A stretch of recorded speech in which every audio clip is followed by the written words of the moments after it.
So yes, we are all ready to go on setup. So good luck, DeanMachine, starting off Midwest Speed Fest 2023 with The Legend of Zelda Twilight Princess Any %. Are we ready to go? You guys came to see a good run, right? All right, well. All right, we got a countdown? 4, 3, 2, 1. Oh, yes. Welcome, every single person here. I'm so glad that y'all have come to be an audience.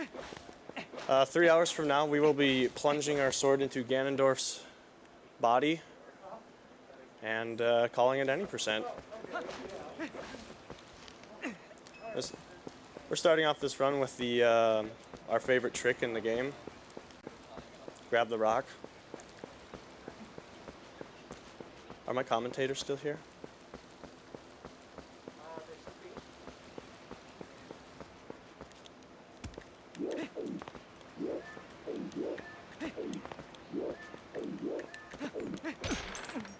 Yeah, hello. Doesn't seem like Dean is able to hear us. I just heard him. Commentators, Okay. welcome. Cool. Hey Dean. How you doing? Pretty good, how about you? Well, I am trying to remember how to do things. I don't usually do this method. This is called safe bit because it is safe to do back in time here. I gotta go to the menu quick here. Just do some stuff. Yeah, so Back in Time is a glitch that is shared across multiple 3D Zeldas, those being Wind Waker, Skyward Sword, and Twilight Princess. Skyward Sword's most notably the most useful, but Twilight Princess, we can do a few things with it. So you saw there, he used the rock to clip into a gate and then void it out, and what he did is reset on the exact same frame as voiding, which, as you saw, put him on the title screen, and that gave him a few flags set in memory. The most important one being the opponent's aimed flag, and it also gave him the Orden Sword, the Hylian Shield, and the Hero's Tunic. And there will be another, or I guess the result of the opponent flag will be seen a little bit later on, which will cause some, I guess, routing difficulties here in about 11 minutes or so. Yeah, remember that for later, it is important. Oh, I had to ask Oh, the directions. Forest Temple's that way. I had to ask directions. Sometimes the sign, get lost. The first 4 minutes of this game is basically just rolling. So we are going to be hanging out, having a good time, just rolling. Yeah, Link, you want to explain rolling in this game? The interestingness of it? Sure. Link? So rolling is actually very complicated to do optimally. So ultimately you want to do some frame perfect change rolls, because if you don't have a frame perfect roll, you will lose a lot of speed, and speed is time. So you want to save time. So you want to have frame perfect rolls. But the issue is that it's a little more complicated than that. So you can see on the ground there are some slopes, and whenever you go upwards or downwards like a slope, you lose time because this game is very fun. You lose speed and that is time. So optimally you wanna avoid going on slopes. You wanna be on flat ground as much as possible. Obviously for an RTA settings, it is pretty difficult to do. So yeah, we just focus on having frame perfect rolls. Also, you can see Din is kind of tilting the camera to the right there. It is a strat to reduce lag because the GameCube is a pretty poor console, and the game is very resources demanding. It's doing its best. Yeah, It's doing its best. you really wanna reduce lag as much as possible in this game, whenever you can, and that is an example of lag reduction. There's a lot of camera strats to just not look at certain assets to reduce lag frames, which is really helpful. Yeah, and interestingly enough, even though Dean is playing on a Wii console, at least I think he is. Yeah. If you were to put a GameCube game into a Wii, it actually runs in GameCube mode because there is actually a physical GameCube inside the console. If you were to launch it in Wii mode, which we do have ways of doing it that aren't leaderboard legal, you would actually have significantly faster loads as well as no lag, Yeah. or very limited lag. And it is one of the reasons why the Wii version for this game is fast. The Wii version without lag looks ridiculous side by side to the GameCube version. It just runs so smoothly, and then it's awful. So here we have our best part of the run, goats. The goats are pretty straightforward for the most part. They are pretty predictable, but sometimes they'll be spooky or oblivious. So if they're just normal, then it's pretty manageable. Okay, that one's being weird.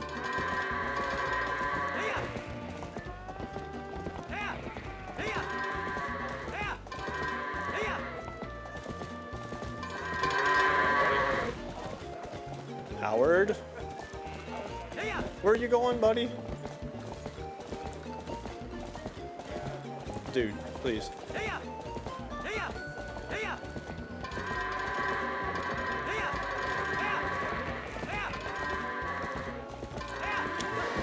Well then.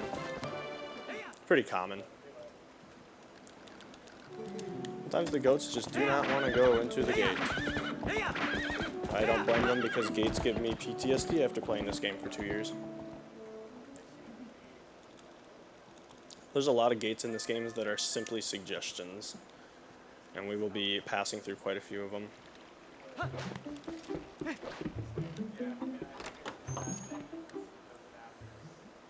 So this part of the run, because we did back in time, it sets the game to like day 3 flags for Ordon Village here.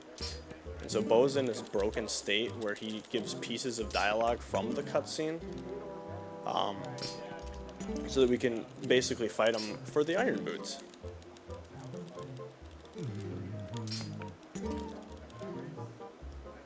This is basically a big run killer for a lot of people. There's a lot of people who want a pretty solid run to start with, and they don't want to be starting off a run with 30 seconds of time loss, so they end up resetting to Bo a lot because Bo is just really mean.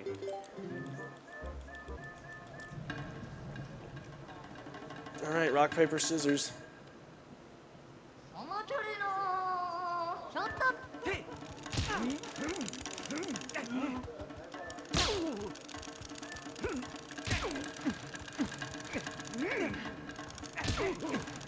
Alright then. Now that's phase 1, and apparently that's him going easy on us, so we'll see how easy he goes on us for phase 2.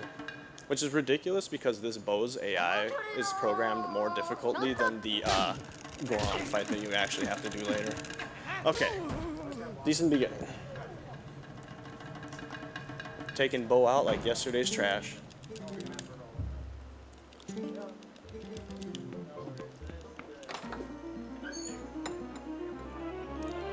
Alright, so our first inventory wheel item of the game is our Iron Boots, which don't really have a lot of use now, but it's really, really, really convenient that such an RNG heavy element is placed right away at the beginning of the game. So if you were trying to grind for a decent time, you could save your 10-15 seconds for just resetting.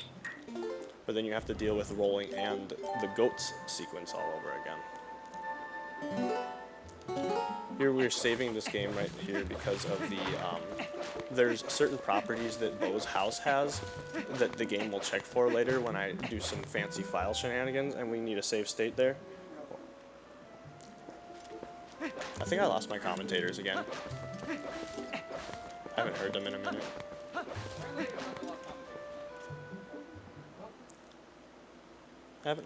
a minute. And I know they have such great voices.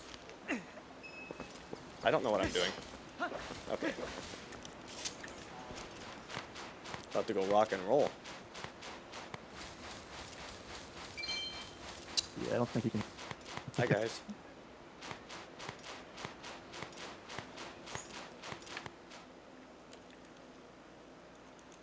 And part of this run is also getting all the tech stuff figured out too, so it's part of the run. It's actually scheduled in. It's all rehearsed.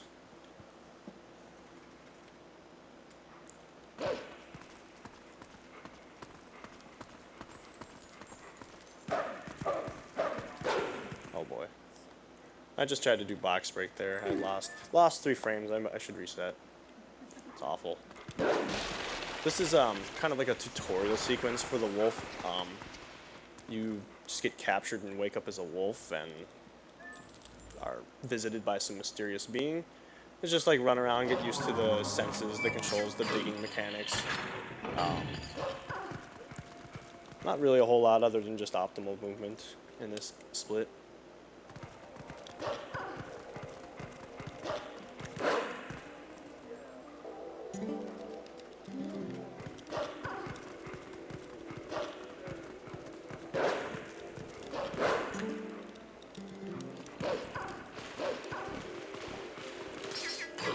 And just this tutorial area, we're just gonna get some chain stuff, open up some water, do it again some other place. There's really not a whole lot going on. This run just kind of like bounces between high stress and 0 stress moments, which is pretty cool. Because there's a lot of times that at least take a little break after like a busy trick or a section. So as Wolf, you want to maintain your maximum dash speed, and there's times where it's optimal to dash cancel. So right here, I'll dash cancel off the ledge, maybe, and then that way I can maintain momentum later on. There's something called text displacement here that's like only seen right here in the whole run. Are you able to hear us then? Hey, I can hear you again. Yo, Okay, nice. Okay, cool. Just missed the most exciting part of the run. Although we don't have the screen share. Okay, good. We are back. We're getting all that text sorted out. This is great because like there's so much we're just chilling right now in this section. There's just running in circles, pressing the A button every 4 seconds. I'm just optimally trying to like press Z here as quick as possible, do some mashing so that I can just on the first available frame. Analog glitch, cool.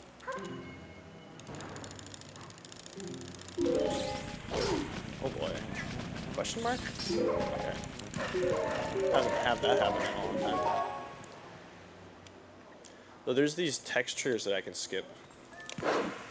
Right there, Midna wants to talk to me about something, but if I time the cutscene skip at the same time as my A press, we can jump out.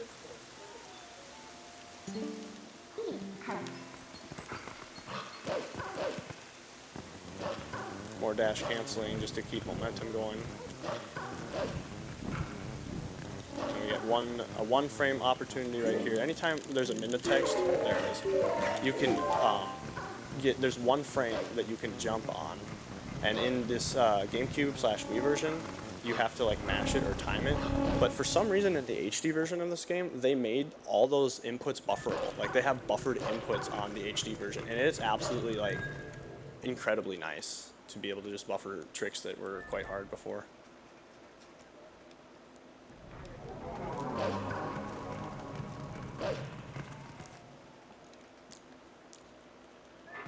So, after all this silly shenanigans, the game expects us to go and get a sword and shield, but we have to have a sword and shield. However, the game's flags for the sword and shield haven't been checked off yet because we illegally obtained these through cheating. And so, we are completely soft locked from being able to get that stuff unless we talk to this guy right here. This guy is named Hugo, and he has a name because he's just a very lovable individual. He actually has a backstory too. He likes to play Minecraft in his spare time, and he just eats bugs and grubs, and his club that he's carrying, he just actually believes it's a diamond Minecraft sword. But we actually will never see him again. We are going to use him for a trick and then just leave.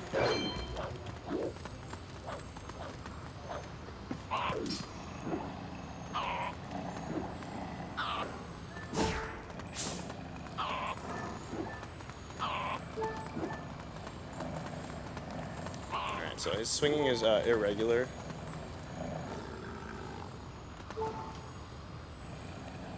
Alright, buddy. Please. Please, please!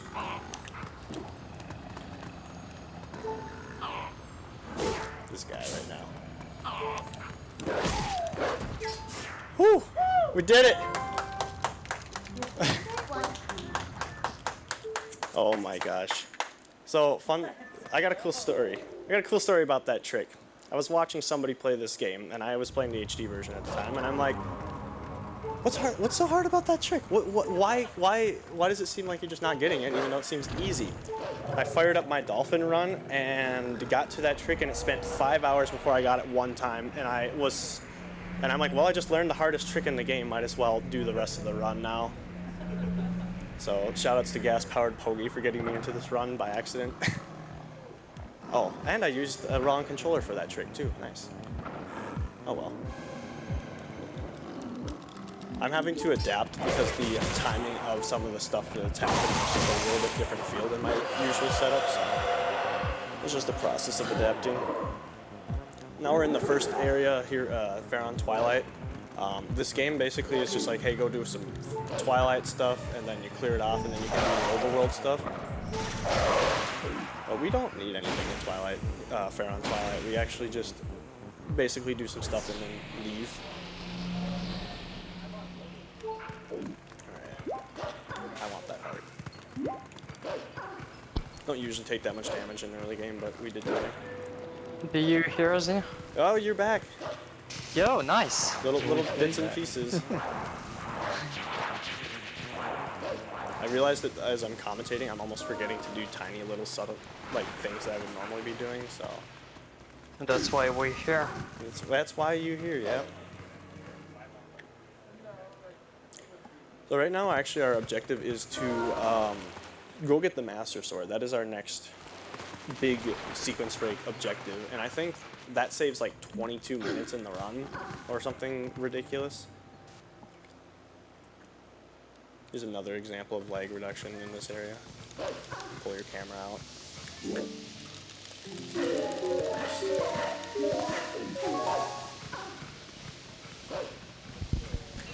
While you're on your way there, got time for a couple quick donations? Hey, why not? All right. We have $50 from Wolfenstein. Let's go Midwest Speed Fest. We also have $68 from Non-Binary Code.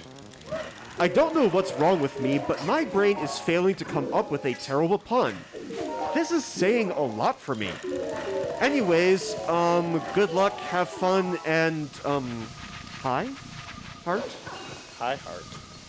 And both of those donations went towards our Spider-Man Remastered Upgrade to Ultimate Difficulty incentive. We have now raised over $143 for that incentive, but that is a $500 incentive coming up in about 4 to 5 hours from now. Alright then. Nice. So that guy's name is Jamal. If you blinked, you might have missed him, but we have to wait till he does one of two attacks. And then time it out with our position so that we jump up onto this ledge and get into the Sacred Grove early. Alright, now we're back to 4 minutes of just chilling and having a good time.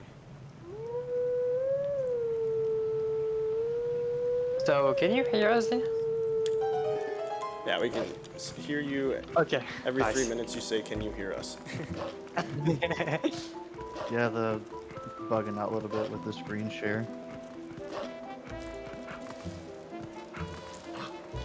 Ledges are hard, apparently. Get some overhead stretching.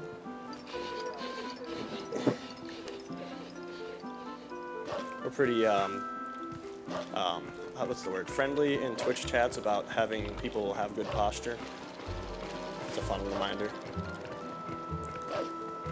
I'm really glad we have comfy chairs this year, though. There's been some run years where it's like not the comfiest of chairs. And that makes a huge difference, surprisingly. So we're just kind of chasing this skull kid around the woods. We have to hit him 3 times. And we just know where to go because, I don't know, watch videos. Nice. Really not a whole lot to do here. We can turn our camera to try to make sure our lines are more straight, but Wolf movement is where we were talking about rolls being frame perfect and really, really unforgiving when it comes to the speed mechanic in this game. Wolf mechanic with dashing is just like press A every 4 seconds within like a 15 frame window or something so you don't decay speed. It's like really, you basically just take a nap while playing as Wolf in some sections. With the very beginning section, my usual cage break times are about 4 minutes to 4:04, but like top runners, because they're simply better at rolling, are getting like 3:55s. So it's literally just like seconds, like 3 to 4, 5 seconds sometimes in sections is lost to rolling, which is absolutely bonkers if you think about it. The magic rule of 3, now we've hit him 3 times, now we have to hit him 3 more times. In this fight, we're going to have to take one of the minions out. We don't want to take more than like one because it causes additional hit lag every time you hit enemies. I have to collect some rupees because later on in the run, there will be a point where we'll need 300 rupees for a one lump sum purchase. And so I want to make sure that I have like almost 10 rupees or something. Alright. Apparently this is hard. Lots of good hearts and roots though.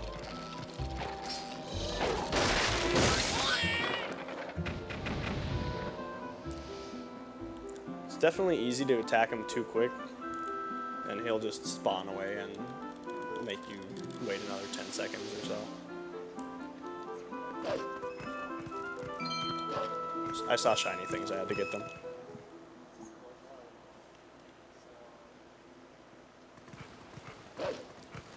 I don't know if anybody's played this game casually and done this puzzle, but this puzzle was not a fun part of the casual experience for me. But thankfully, as a speedrunner, it's a very, very easy, straightforward experience. Sometimes just like take a break, relax your eyes.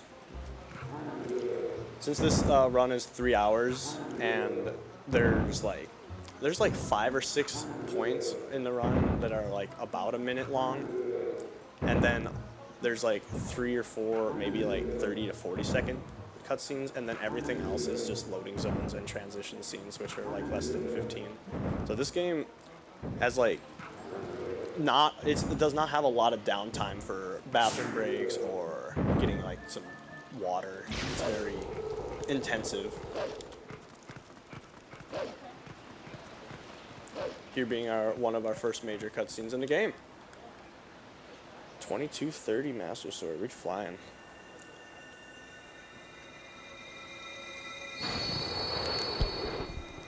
Got time for another donation? Yeah, I don't know if you're working with the commentator still, but they like pop in for a second and then they're never to be heard from again. Hello? Okay, yeah. Yo. Or you guys are just being quiet? No, there is some No. technical difficulties right now. They'll get them ironed out real soon here.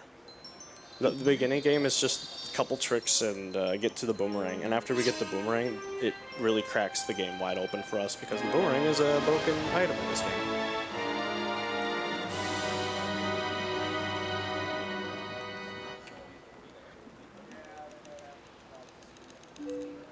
But yeah, that is a pretty good attempt so far. Like, you got every major trick. Yeah, Hugo gave a lot of really unpredictable RNG. He first started swinging a ton, and then when he was in the position, he wouldn't swing, so... yeah. Sounds like Hugo. But at the same time, it's like, just first try. Just first try. That's all that matters. Yeah. Yeah, not getting it first try, it loses about a minute and a half, so it's really not something you want to have. There's a lot of tricks, like, well, I guess if you fail the back in time, that's a minute and like 10 seconds gone. Can you still hear us, Dean? Yes, I can hear you. Oh, let's go, we got something. This Hey, might work. We're having a conversation. Yeah.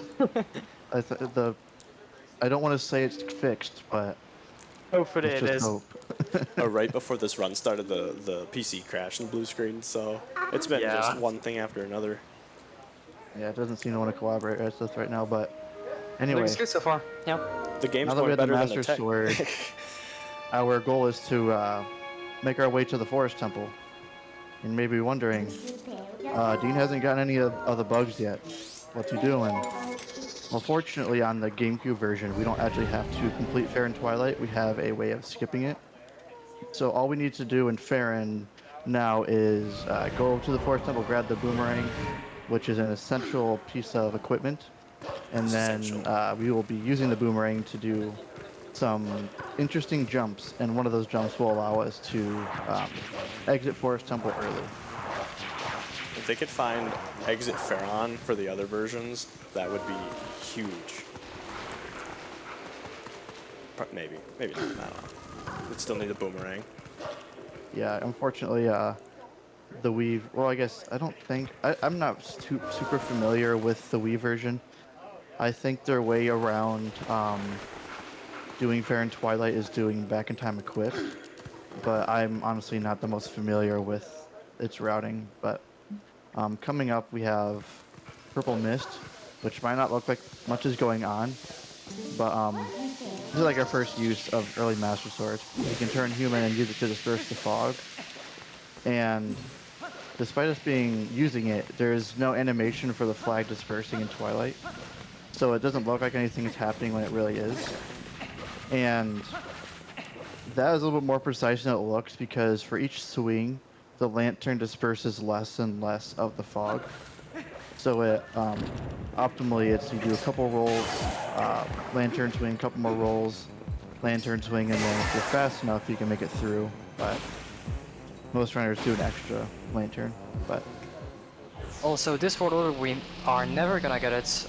We're never gonna use it of the entire run. We get it because it's faster. We could skip the portal. It is possible to skip this portal, but it is faster to not skip it. So we just get it. I think it's actually like a second or two faster to do a second EMS, assuming you get it first try though. I think that's like if you get. Perfect. That's if you get ultra. So. and it like barely saves time for tasks. So right now we have another instance of Back in Time. This one there is no safe version, so we'll be quiet while Dean tries to get the frame. All right, lit Looks frame. good. That works. That is the second frame that works for pause method. So this is another instance of Back in Time, but instead of doing a bit save, he's actually going to jump off, start, or open the file select screen, and then in that file it's going to load the King Bold in one fight. And while this cutscene is being skipped, he is going to reset his console. And what that's going to do is set an internal value, which we have deemed the boss flag, to a value really high. I think it's like a value of 34 It's or like something. 40 or something. Yeah, it's huge. It's Yeah. around 40, yeah. But what that will do is allow us to basically skip the first half of Forest Temple, where we have to collect the first 4 monkeys, and head straight to Ook. Yeah, the reason for that is because this boss flag, it is set whenever you skip the cutscene for most bosses. I don't think it's used by all the bosses, but for most bosses. And to save memory, the game just uses this value for multiple things. One of them being the number of monkeys that you saved. So right now, the game thinks that you saved around 40 monkeys, which is pretty funny to me. But you'll see that in action in about a minute or so. But first, we don't have a way of killing those Voltulas, because normally you would have the ceiling shots at this point, Oh, which thank you. we skipped. Nice. So we have to use those nuts. It is possible to not use nuts, but it relies on RNG, and it is extremely rare to skip both of them. Unless you're Nimzo. Shout out to Nimzo. Yep. Human task right there. So this spider, we're just gonna ignore it. It does nothing. We're pacifists. Exactly. We do At least not it want doesn't to have to be harm at anything. 90%. Yeah, in 90%. Yeah. And now we can just open this door. Where'd all these monkeys come More from? monkeys. Where do they all come No from? idea. I called them up earlier. If Told you them to actually help. don't skip this cutscene, they don't reload. So yeah, that's interesting too, that the file or the game reloading here gets you monkeys, whereas if you don't, they just, I don't know, the bridge stays broken and there's only one monkey. Also, he's being very careful not to void there. If Okay, he was to jumpy. void out, he would have to redo Back in Time later. Yeah. Yeah, for some reason that place, that voiding out right there, loses the boss flags, and we still need one boss flag active to do something here coming up. But hopefully this guy doesn't jump around too much. Let's do counting. 1, 2, 3. Okay. Ooh, nice. 3 That is hops. pretty good. So the minimum amount of hops you can do is 2. The maximum is theoretically infinite. So 3 is actually pretty good. We've seen some runners get like 20, like 16, 20, and they're like, it's a wonderful reaction to see. Once you're above Yeah. like 10, the disbelief in their eyes. Also, we're able to one cycle Ook with a master sword, just a quick spin. Well, jump slash quick spin and a slash and his dead. The jump slash quick spins are really awesome in this game, but they're not nearly as broken as Wind Waker HD's jump spins. So now we have the most broken item in the game, which we will be using it here in about a minute. So I guess the boomerang can be used to do a trick called a long jump attack. And a boomerang is not the only method of using or of being able to do it. However, it's the most versatile. Basically, a long jump attack is a use of the game's targeting system. Whenever Link is targeting something either out of bounds or on a plane higher than Link's own feet, the game tries to compensate and give him extra speed. But that speed value is extremely high. So we can use that in order to, and we can use that with the boomerang because the boomerang happens to act as a long or as a targetable item. And we can use it to do long jump attacks, which he's going to be doing to exit Farron. Yeah, and it is one of the glitches, one of the tricks. It's not really a glitch. I would call it the use bug, but it's something that is not possible on the Wii version. Controller? Okay. Alright. It is possible that it is something that is not possible on the Wii version, because for some reason, slashing your sword, which well you need your sword to LJ, so slashing your sword breaks the target's thing of the boomerang, making it impossible. So right now Dean is gonna do a little setup, which is pretty precise. Unfortunate. Maybe I can do the back. So this Midna telling you to, that's basically telling her, hey, you didn't do the forest temple. What are you doing? You have other stuff you need to do. Backup worked. And doing this double LJA allows us to basically bypass that completely. That's And- Forest Escape Part 1. And he's going to be doing another LJA in about, I don't know, 40 seconds or so to skip a mailman trigger. Hey! Or you're going to talk to the mailman because he has important things to say. Yeah, I guess. So he's going to be looking for a splotch on the wall, and then transforming, doing an LJA, and then doing it, pressing A while it's out of bounds. I couldn't, if I would have gone like a pixel further forward there, I probably would have triggered him there. That was really close. That was really spot on, yeah. I still do like the baby strat, just the target roll into the wall, so... It's a really big window, so like to be able to just press Z and stop on the right spot there. So coming up is probably the, I hate to say stupidest because it gives it a bad vibe, but most TP runners' least favorite time loss in the run, and that is Gorge Void. After these It's not fun messengers- because it's just not skill dependent. Yeah, Yeah. I mean it is, but like To a it's degree. not complicated. It's just pressing the A button. Press the A button. So Everyone after can the- feel it. I did it. Nice. Yes, so that was Gorge Gorge Void. We did it. No, just kidding. All right. That was just an instance of a one-framer. But after this Shadow Beast fight, there's going to be a little cutscene playing like, hey, there's a portal forming. And afterwards, it's going to kind of pan down to show the gorge. But if Dean presses A in a very specific frame, he can actually do a jump attack into the void, and that will save roughly a minute of backtracking. So we'll be quiet. I see. Woo! Nice. We did Let's it. go. That's Let's about a go. minute 10 time safe, so that's very big. Yeah, it's Yeah. a time save, And- not a time loss. Big difference. And you can go straight to do a trick called Gorge Skip, which I'll let Link explain that one. Yeah. Yeah, or- so basically, right now our goal is to reach Kakariko, which obviously there is no bridge. How can we do that? Well, we can do that like this. We're gonna dig this yellow rupee right there and do a precise LJ onto the fence. And I'll just let that go.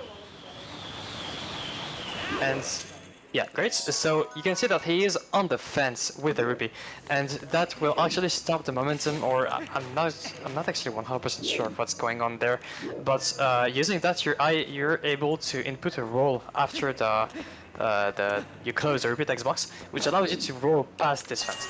And then using some careful movements, we can go there, do an LJ, and okay, that was good. And completely skip the gorge. Yeah, that's gorgeous. Skip void and everything. Yeah. This So this split is skip amazing. And what that allows us to do is that's the reason we can skip doing Forest Temple and clearing the or I guess in this case just skipping Forest Temple. And he's gonna be doing a weird little running to avoid a King Bolden 1 trigger. If he hits that, it's not run dead, but it's an extremely large amount of time loss. But it's Yeah. pretty easy to avoid it. And the reason why that trigger is there and it wasn't there in your casual playthrough is because of the Epona tamed flag that was set at the very beginning of the game. That is. Oh no! Oh my gosh. There's a big jump there. Yeah, service can be a bit annoying sometimes. Especially these service right there. The floor right there in this area, it's not flat. There are some very tiny slopes that can completely stop Link and sometimes make him completely miss the... Oh, okay. Yeah, I was just looking for yeah. For some reason, I thought you were gonna get the vessel. Oh, that would have been weird. Well, actually, like this split is kind of every trick basically from getting the boomerang to getting the claw shot in this run. Almost every single one of them can cost a minute. So if I hit that trigger, it's a minute. If I miss rupee roll, it's a minute. If I miss gorge, it's a minute. If I miss pillar, it's over a minute. So this like little chunk of just like 8-9 minutes in a row is just really just nail all the tricks, basically. And these are not easy tricks as well. This is a really difficult segment up to the point where he'll get the Elden Vessel. This is like definitely my most practiced segment of all the segments. For sure. Besides early so game. what he did is he went back to the gorge there, and that's actually necessary, or I guess technically not necessary, but it requires to do 70 frame perfect inputs, so obviously it's not RTA viable. We're good on that. But he needs the map warping ability, which you get from hitting that trigger, so... And that's why I can't clear Elden right there, because I need that in the Twilight state. Yeah. If you would have cleared Elden, that trigger would have disappeared, and his run would just be dead. I don't know fortunately, he did not forget to do that. Hey. Remembering the easy stuff. Also, just a comment I saw in the chat in a bit. Back in time is not gonna be possible on any recent Zelda games. The simple reason is that you need a reset button for that, which on the Switch there's no reset button, so it makes it just impossible. They actually patched back in time in the Wii U version of Twilight Princess as well, even if you did like hack in the ability to reset too. Like they just Interesting. And then what, Skyward Sword HD would be a whole different, it's a whole different game from the original because it doesn't have the back in time, which basically destroyed the original. Yeah. Basically it's basically Skyward Sword no bit. Back in time in Wind Waker is very, very little use to it. In this game it's pretty useful, and then in Skyward Sword it's unbelievably broken. It's basically like SRM almost for Oot. If you've ever seen a Skyward Sword run, you know what we're talking about. Also, gates don't exist. Gates are suggestions. That's Gate Clip Part 2. We'll be doing another one in about an hour. So coming up is another very hard trick to learn, and another very time loss heavy one if you're to fail. Link, what happened? Also don't mind the sky. It's supposed to be like that. It means tornadoes are coming. That's what the green skies mean. Exactly. I'm not worried about it. The sky is basically green because normally the cutscene that plays there, like you saw for a brief second, but it just doesn't render that part of the sky. But coming up is Pillar Clip, which Dean alluded to earlier. And what this allows us to do is get into Lakebed Temple early, which is pivotal for how we route the game. And interesting thing to note is it only works because of this lower water level. Yeah. But I'll be quiet while Dean does it. Yeah, we do not have a lot of swim meter for this. Yeah, make sure you watch the air meter. You too? That was really close.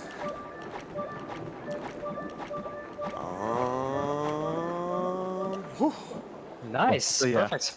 Another very hard trick. Yeah, you know, sub 40 entering lake bed's not bad at all. So Cleaning also it a really up. good start. Cleaning it up. Oh, and also the only reason we can do this is because we have Master Sword. If you were to do the save warp with Ordnance Sword, it would just spawn you in the tunnel. But due to having the Master Sword, it spawns us in or out of the water. Which, if it did not do that, it would basically mean we have to get Zora armor. It's incredible how the flags work out just so precisely, perfectly, and then the air meter works out, and it's just like there's so many things that just barely work. Yeah. And technically, it is possible to get through this tunnel if you have bombs. We don't have a way to have bombs right now. So if we had bombs, we could just get around this. But yeah, no. Yeet. Nice. So yeah, Lake Bed Temple is pretty much an LG playground. Lake Bed Temple and City in the Sky are really LG playgrounds, as you'll see in this run. This honestly is my least favorite dungeon casually, and every time I ever played it, I never remembered where I was going. But I really do like this as a speedrun dungeon because of the just dynamic of it and how little you have to do of it. Yeah, it's fortunate in a speedrun that we can skip. It is the only lot of boss it. key we can skip in this dungeon, actually, Yeah. which is And it crazy. is very good because the boss key in this dungeon is Awful. so far up the way. It is awful to get. Oof. Gotta do our mandatory sword slashes. So right now he is heading to get Uku, but he's not actually going to be completing the Lake Bed Temple right now. There's other stuff that he'll have to do prior to doing that. And in his current state, he does not have enough items to be able to defeat Morpheal, which is the boss of the dungeon. And also right here, he's going to be doing a really stylish jump attack, which is really cool. It's almost as cool as a double LJA, but it's still sick. Yeah, if you fall down anywhere in this dungeon, it's basically a minute time loss with crawling back up vines, and it's really, really, really rough. Yeah, in the next room too. In this yeah. in this specific room, it is really hard if you know what to do to fall down, but it's possible. Yeah, you can just do this very stylish double LJ. There we go. I've never seen someone set up for it like that, so that was interesting. Nice DF walk also. It's usually 4 rolls to the edge, but I messed up my roll timing because the monitor is different. We just gotta work with it, don't we? My Gorge Void timing was like way lower too, so I'm glad I got to at least practice a little bit on this monitor, find some settings for that. Alright, so Dekatuna. Alright, you go ahead. So yeah, this mini boss, Dekatuna. Normally you would do it in 2 cycles with the Ordnance Sword, or like, with the Ordnance Sword you'll do it in many cycles. But we have the Master Sword, so we are able to do it in 1 cycle. I'll just quiet. Yeah, Nice. with 10 slashes, with 10 really well-timed slashes, you can just do this fight in 1 cycle, which saves a lot of time. Missing the 1 cycle is like 45 seconds of time loss, I believe. It's like 25. 25, only It's not 25. terrible, Okay. but it's definitely gross.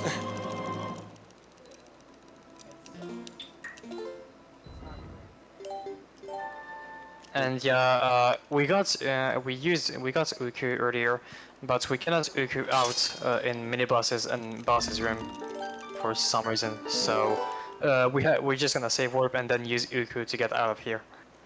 We'll be back later. We might not have to be back too many times.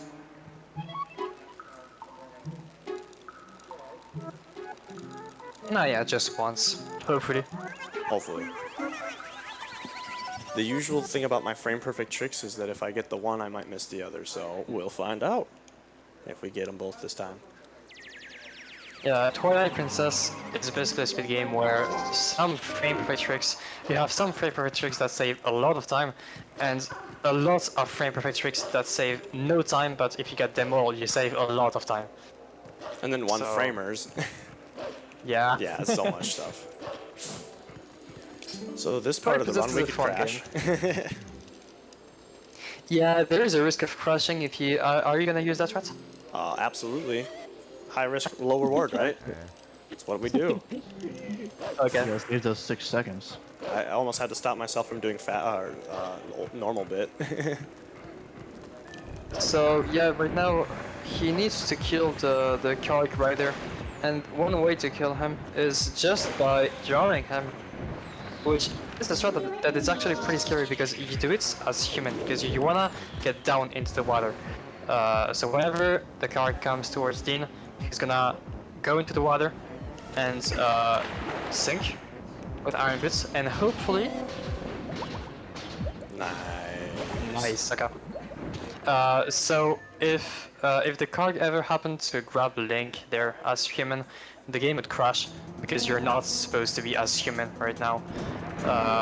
So thankfully that did not happen. It will crash if it grabs you as human and the rider is dead. But if the rider is not dead yet, then it won't crash as human. It's a very weird thing. Interesting, I did not know that. Also, yeah, Walls don't exist. All our exactly. suggestions. Another low risk or a high risk, low reward trick. This one saves about 8 seconds to do that clip. Or if you bonk, you'll lose about 30. But if you bonk too high, you'll end up dying, losing like a minute. Yeah, it's just a bunch of these little tiny time saves just to keep things moving fast. This contrast is killing my eyes. Whew. But fortunately, that clip isn't too difficult. Yeah. If it was with just limited practice. It's only difficult if you've gotten every trick in the run at that point. Exactly. And then it's difficult. It's And never only any fail other it when time. it matters. Yeah, I had a really good run the other day. It had like all the early game tricks, and I ended up crashing and dying there. I'm like, really? Oh no. Also, you can see that Dean is not going towards the loading zone. It doesn't matter because the game only checks for your, I think it's your Z coordinates. It needs to be above a specific value. So, yeah. And right now it's just ascending. Our goal right now is to ascend Zoro's domain to Unthaw. Coming up will be another series of Minda jumps. And interestingly enough, this is the only instance of a Minda jump sequence where there's no frame that you can get a one framer off of. All the rest of them you can. Yeah, there's the only one in the game that works correctly for some reason. It's very strange that they did it for just this one right here. Yep. Also, the Koos was nice to use, so very appreciative of that.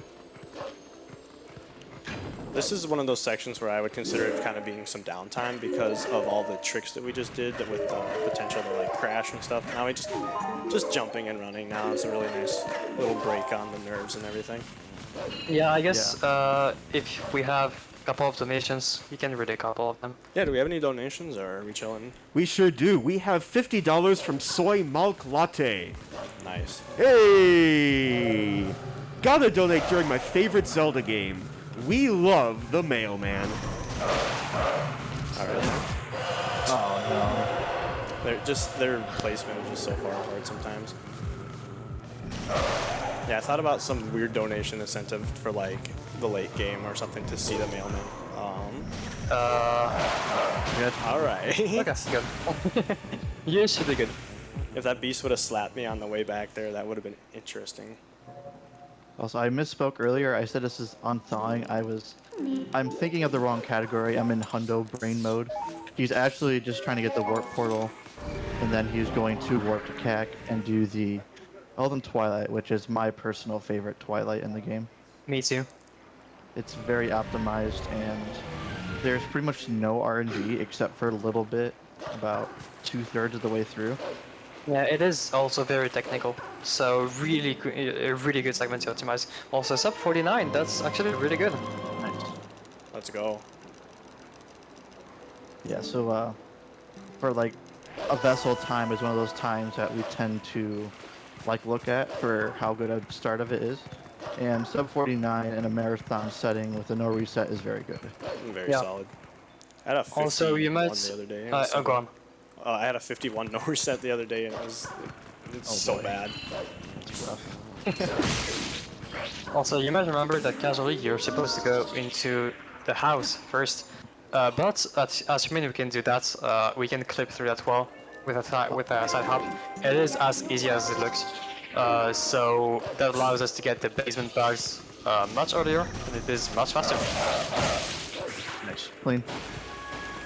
The basement bugs, if you don't know what you're doing, can become a cluster very quickly. But Dean knows what he's doing, so he was able to do them correctly and kill them all before they can like spread all over the place. I messed this bug up though. Ah, yeah. Didn't pay attention to that.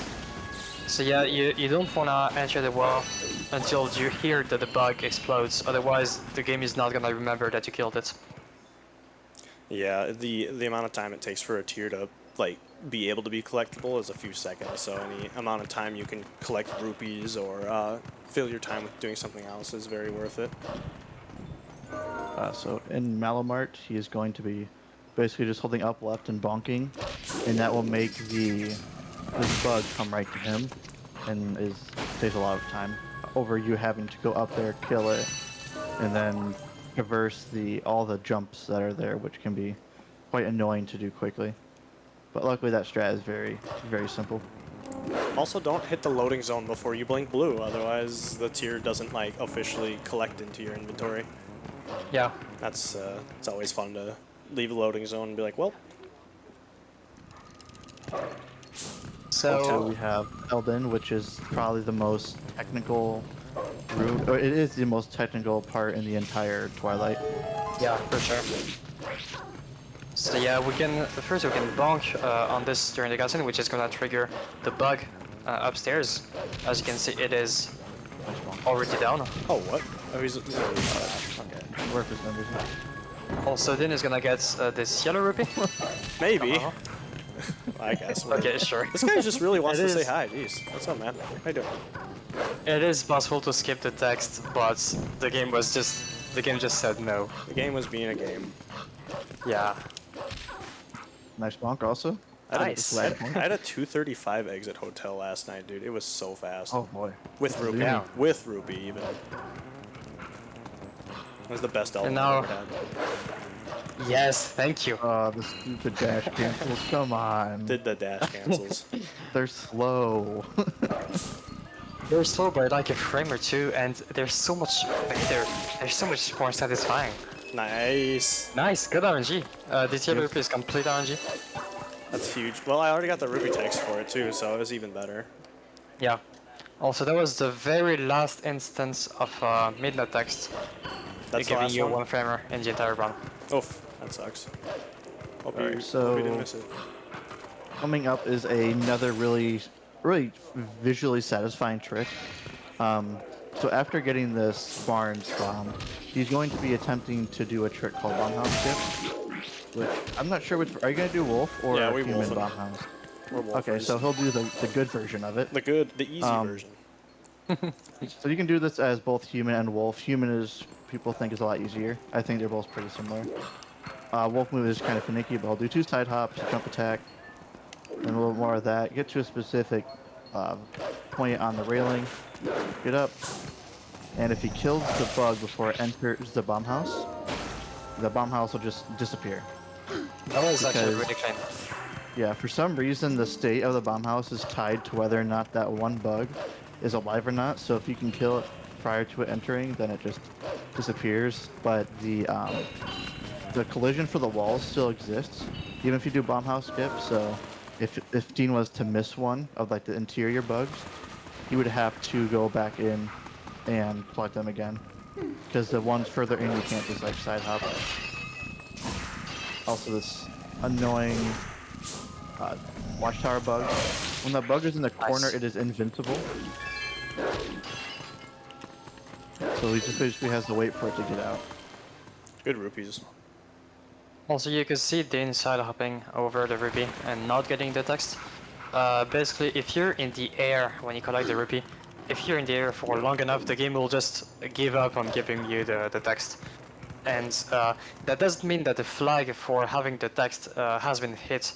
It just means that the game just didn't give him the text, which saves a few seconds. You have to do it every single time you come across a colored rupee, though, after that. So whereas the yellow rupee that I got in the hotel, I got the text for it, but then that yellow rupee RNG spawn one, I didn't because it had already been said. But if I save warp now, those will be back. And yeah, sometimes like there may be an instance where we're getting a bunch of a value of rupee that would give us text, but we might just skip the text anyway because skipping all the text would save more. Skipping the text would lose more time collectively over just getting it once and not having to worry about skipping it. Yeah, So that'll come in handy more in like an hour or so. Also, clean movement on Death Mountain Trail. Nice. Don't forget to skip the portal. Yeah. Come on, Walter. Who would ever do that? I don't know. Not me. Hey, if you're doing low percentage, you gotta skip as much as possible. I've done it a couple times where I've forgotten to skip the portal. And it hurts, especially if you're on PvP. Because the run is just dead like 2 hours in. Well, I've done that like less than a week ago. Alright, so here we are finishing up the Elden Twilight. This bug can be kind of annoying at times. You can cut the RNG with this movement, though. Okay, good. You don't do a charge attack. I'm proud of you. I'm trying to mend my old silly ways. How's Elden though? No major mistakes. Just a I text. think that was a 7.0x, which is a really good time. Nice. Yeah. So now I can amend myself. Woo, there we go. Nice, nice neck tone. Or mallow, sorry. Poor baby. Don't be fooled, that baby is actually more mature and responsible than every other kid there, so Yeah. he's kind of a capitalist. Alright, so now we are going to Death Mountain and just kind of chilling, waiting for this big rock to fall. But some people like to call it like a meteor, which it's not because it comes from a volcano. But I don't care, it's a meteor. no, it's just a big old rock. Well, maybe the volcano projected it into space for a moment. Exactly. So yeah. I mean, the So one high that's that in it there went can into breathe low orbit. underwater, so... Yeah, the Goron in there. I forget. I always forget that there's just a Goron chilling in that rock. There is a emulsified Goron now. He's kind of hanging out. We did it! Also, nice side hop. It Nice, actually let's go. exists. That's the hardest side hop in the entire game. That's a free 5-second time save, just for pressing the A button. It also has another effect. Like if you look at the map, the game did not update the map because updating the map is tied to getting the text. So if we skip it, as you'll see in a few seconds, the map will just be a bit weird for Lake Halia. It's normal. It doesn't affect anything else. It's just that the game did not update the map. Yeah, it keeps the map in the low water settings, even though we have technically raised the water now. And Yeah, now it's so- time for Linear Twilight, the longest Twilight in the game, and the most boring, in my opinion. Yeah, there's It's great not when a it whole lot goes going well, on. though. It's And there's boring when a it's section average. where you're just running in a straight line for 2 minutes. But Love it. one thing we forgot to mention is after doing that side hop, he put on iron boots and jumped in the water. And what that did is skipped a Rutella cutscene, which is very long and very extensive. But with iron boots, we were able to skip it. Yeah, it's like 25 seconds, I think. And we'll do that another time in a few minutes. Yep. So one thing to note about the Shadow Beast fights is that they are the exact same every single time, and so the Shadow Beast will always spawn in the same location. And like this is one where a lot of people early on struggle with getting it consistent, but Dean knows what he's doing and is able to get it done very well. I thought that was a solid Shadow Beast fight. I used to do Yeah, it that was in good. reverse of that method, and I always had inconsistencies until I did what I did. You would do like the right one first, and then the Yeah. other two. Okay. It's pretty symmetrical, but I just had better luck with the other one. Yeah, I think that one is perfectly. I think a lot of them are perfectly symmetrical, if not all of them. I guess there's a couple I can think of that aren't, but anyway, coming up, Dean is going to be doing a little bit of a manip for this bug because he is wanting to do a Rotella skip again. He's gonna bonk on this to get the bug to go to a favorable location, and afterwards he's actually going to transform into human. That way he can skip Rotella again, and then out of the load zone, he is going to basically do a side hop out of the waterfall, which we have deemed, believe it or not, waterfall side hop. Waterfall side and that hop. That saves roughly 10 seconds over just putting on iron boots. Nice map. All right then. Sad. Looked like it was a little early on pausing, but Yeah, this surprisingly week is enough, also just that if you fall Oh, there, it's just easier to say warp and try again, or not try again, but just go about it. yeah, it is faster to do so too. It loses 6 seconds to failing it normally. It's pretty crazy. It's not that much. But yeah, that jump. So he tried to do the side hop at a specific point. Oh, I've never seen it like that. That nice. Yeah, me was neither. Hey, we're all learning stuff today. Yeah. So coming up, the single worst bugs in the entire game. Those bugs. Let's see. Oh, Wait, no. Oh, sad. okay. That's Okay, not- that was still really good. I thought I got a double. Those bugs can be the most annoying thing ever to deal with. So they were really good there.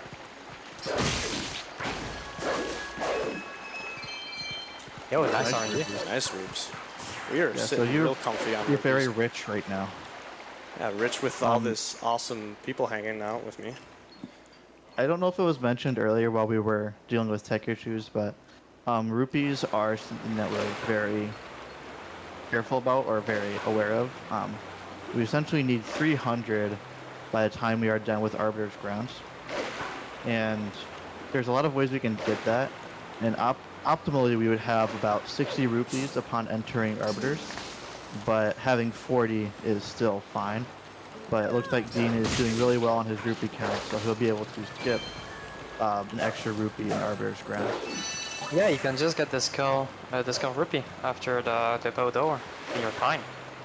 I'm gonna If I get get- a couple greens from the Stalkins, Yeah, too. and then that should cover the reds too. Yeah, you should be able to get 5 RNG rupees from now to the... You say that, then- but watch what happens. You're not going to It's get a only single 5. rupee until then. Well, there's 100% actually do not rely on getting orange rupees from now, like at this point. there's a free one in the Poe room too to get. Yeah. All right, this is hold the up notch and press A. Yeah, so Yeah, if you had any more so- donations, this would be a fantastic time. Oh, this And is just downtime. before we get onto the donations, this is a perfect example of like reduction. This is a big area, this is a big area, so if we show less of the game likes less. Anyways, donations. Donations. Well, before I get to donations, I would like to remind everyone of the 3 bids we currently have open. We have the Category Choice bid war for the Spider-Man Remastered run, as well as the Upgrade to Ultimate Difficulty incentive. We have raised over $143 for that Upgrade to Ultimate Difficulty, but we still have about 360-ish to go. And we only have about 4 hours until that run starts. We also have our character name incentive for Daggerfall coming up later this evening. So if you would like to donate to any of those incentives, you can type !donate in chat, and remember to add in those incentives to your donation on the donation page.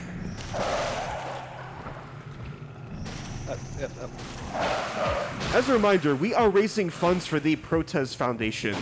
The Protest Foundation's immediate goal is to raise $1.5 million overall to help at least the first 100 victims of Ukrainian hostilities to receive free quality prosthetics in the USA as part of the Prosthetics for Ukrainians project. These funds will be used to cover not only these prosthetics themselves, but also visa fees, lodging, transportation, and even psychological support. Any amount you can donate will help the cause. To donate, visit donate.midwestspeedfest.com or type !donate in chat and follow the link.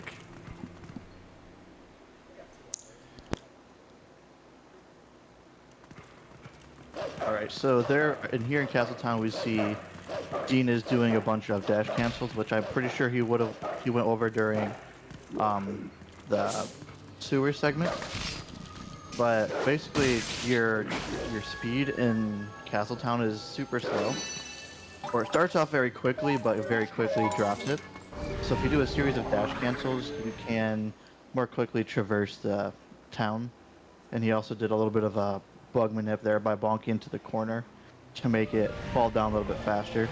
When it's up on that ledge, the bug is invincible, similar to the Watchtower bug in Zelda and Twilight.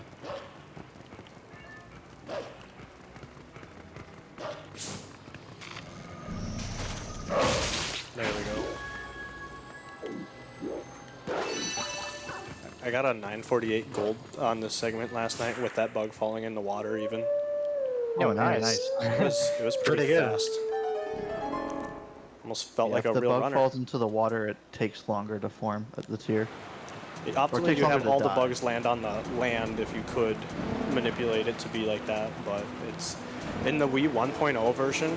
The bugs sink all the way to the bottom before blowing up into the tier, and the tier will drift all the way back up. So the Twilight for Lineru in the Wii version is it's a very sad thing to watch. But if it goes well, it's like crazy amount of time they save.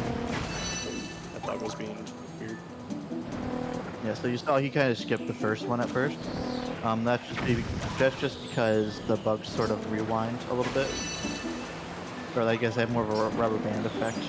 And he's gonna be bonking here, and we're gonna pretend like it was an accident. Oh, no. Oh man, oh crap. What are you Time doing? loss. You're so bad at the game. Oh, I should sit. Yes. Right. Oh, I messed that Oh, up you too. should have tried again, dude. You could have said yes. Jeez. Oh man, Oh, jeez. that's a huge time loss. That's okay. I'm sure nobody. If we can just kill this bug while we're at it. Nice. Okay. This one can be a bit annoying too. And usually juke now you. we have the Derek fight, or the boss bug fight. This fight is kind of casually, it's pretty straightforward. In the speedrun, there's a little bit of tech to it. Basically, if you were to attack it while it's coming at you with its lightning attack, you can hit it and then quickly attack it after it's unhooked from the gate, or from the raft rather. And that basically skips basically a rotation of the bug.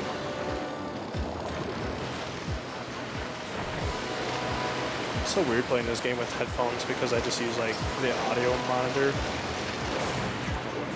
Unfortunate. so I can Little hear early when in the the jump sound attack. goes around.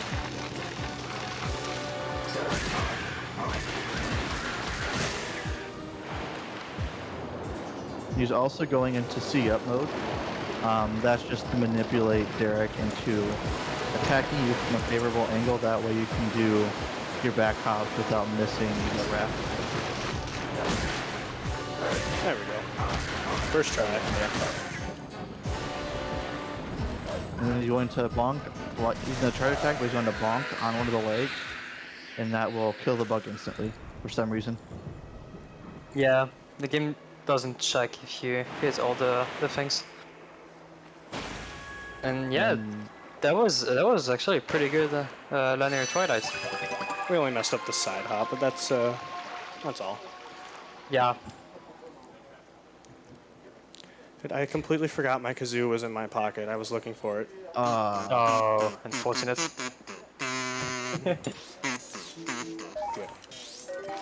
It's the honorary kazoo playing for that fight. Bad bug, bad So- boss. You are going for no gore, right?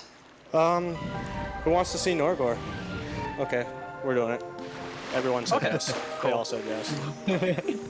So Okay, unanimous. so coming up in a bit is gonna be a really difficult trick, a frame perfect trick known as no gore. We'll have time to explain it. But first, Dean is gonna break the law. He's gonna steal. Am I gonna void out? No, we don't even void out. Oh, nice. No sloth for it. Let's go. I've never one time voided out there, and I'm kind of disappointed. I got it once. It's really cool. It's annoying, but it's really cool. I called it sloth before void because he committing got it because he thievery- wasn't paying attention. Before committing thievery, Dean is going to be singing us a lovely song, so we'll get Yeah. to look forward to that. The routing of this golden wolf is so nice too. Yeah, it's pretty convenient. And you might be confused on why we are doing this. It is because Dean right now does not have any hidden skills, and it so happens that the very first hidden skill, the ending blow, is 100% required to beat the game. It is only necessary once in the entire game to deal the final blow to Ganondorf. But the issue is if you don't have it, if you don't get it, you can get to Ganondorf and be just standing in front of him and not be able to kill him. That's really annoying. So yeah. I've done that once, and I've it was never probably done that. one of the funniest things I've ever done in this game.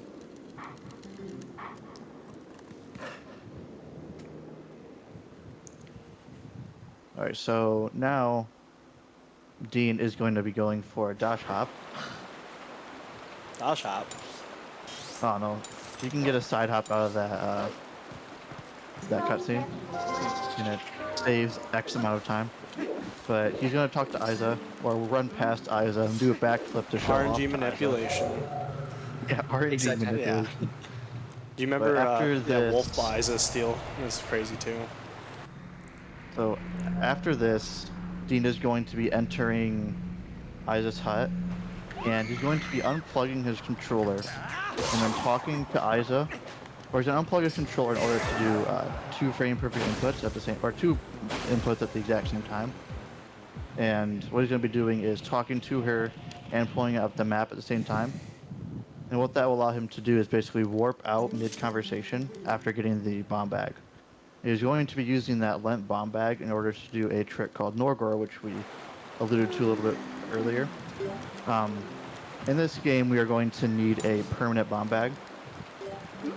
And because of stealing from Isa, this one doesn't count as being permanent, because if you were to save warp, die, anything like that, we would lose it. So we're going to use the temporary bomb bag in order to get a permanent one from this Goron.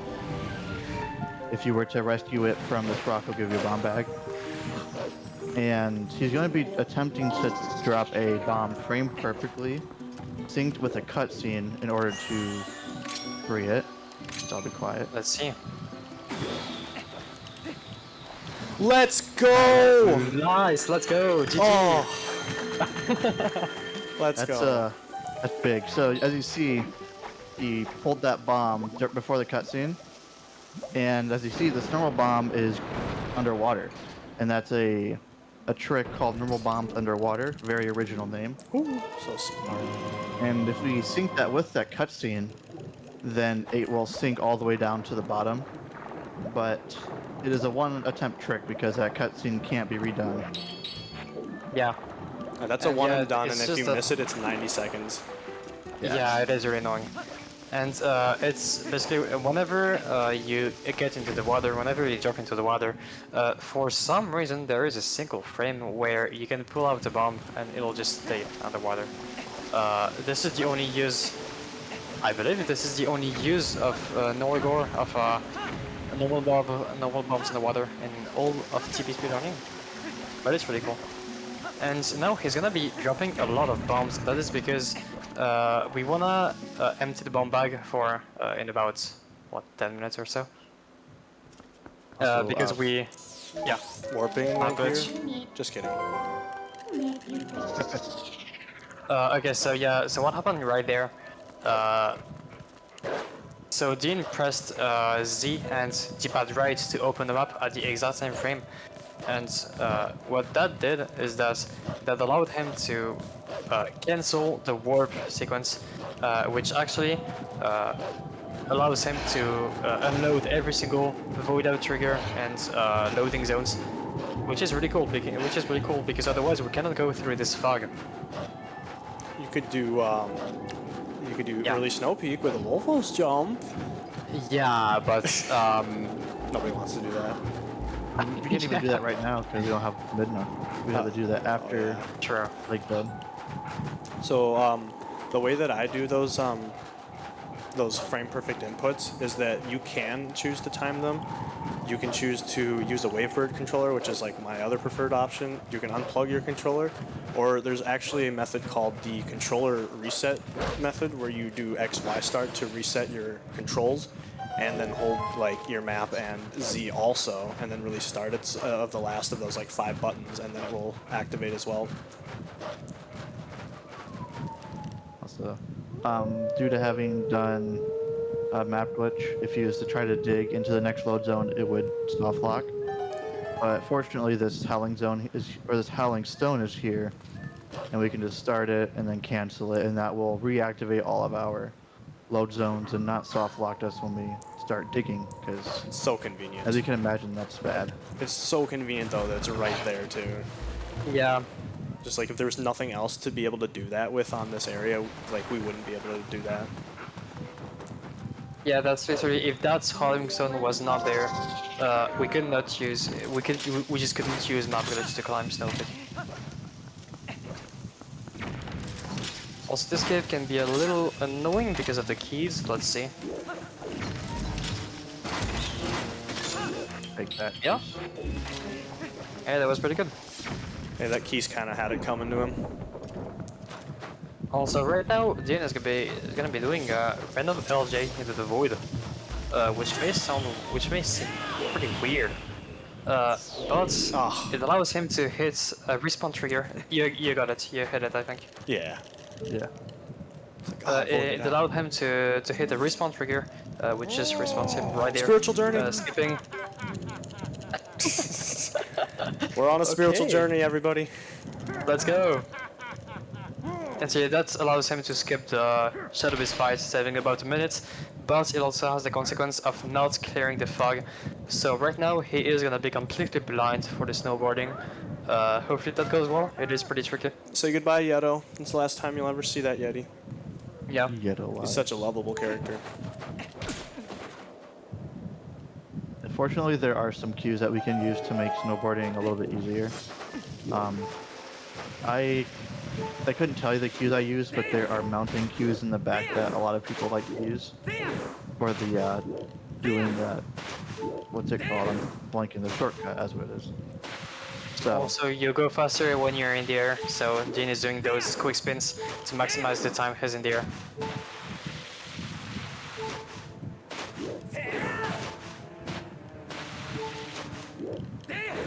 I personally don't use any cues for the shortcuts. I just know the path, I guess. What a champ. yeah, I kind of just like know where I should be if I know what angle I want. Like I pretty much do exactly how Dean just did, and I Yeah. react if I'm like further left or further right. I Just just a little react shimmy to the accordingly. left there. Yeah, that was pretty good. Solid. Yep. And let's hope he doesn't get the trudge of shame. It's possible to bonk and then have to very slowly inch your way to the end of the area, but Can we? No, we're gonna do the walk of shame. Unfortunate. There we go. at least you didn't jump off, so Hey, we didn't jump off because that would have game over too. we have Yeah. a minor trudge of shame. All right, we're good. Okay, Is and it trying text to skip skip, the midnight text? Nice. Okay. and there we go. Nice, let's go. GG. That skips some attacks. It is pretty tricky to do. Are you doing the ladder freezer skip, Dean? No, actually, I'm not. Okay, so. Alright, so he's going to be making his way to Dark Hammer to get the ball and chain. There is a newer trick that was recently discovered for skipping a freezer, which saves like 2 seconds, but we're not going to be doing that because it's not really worth it 90%.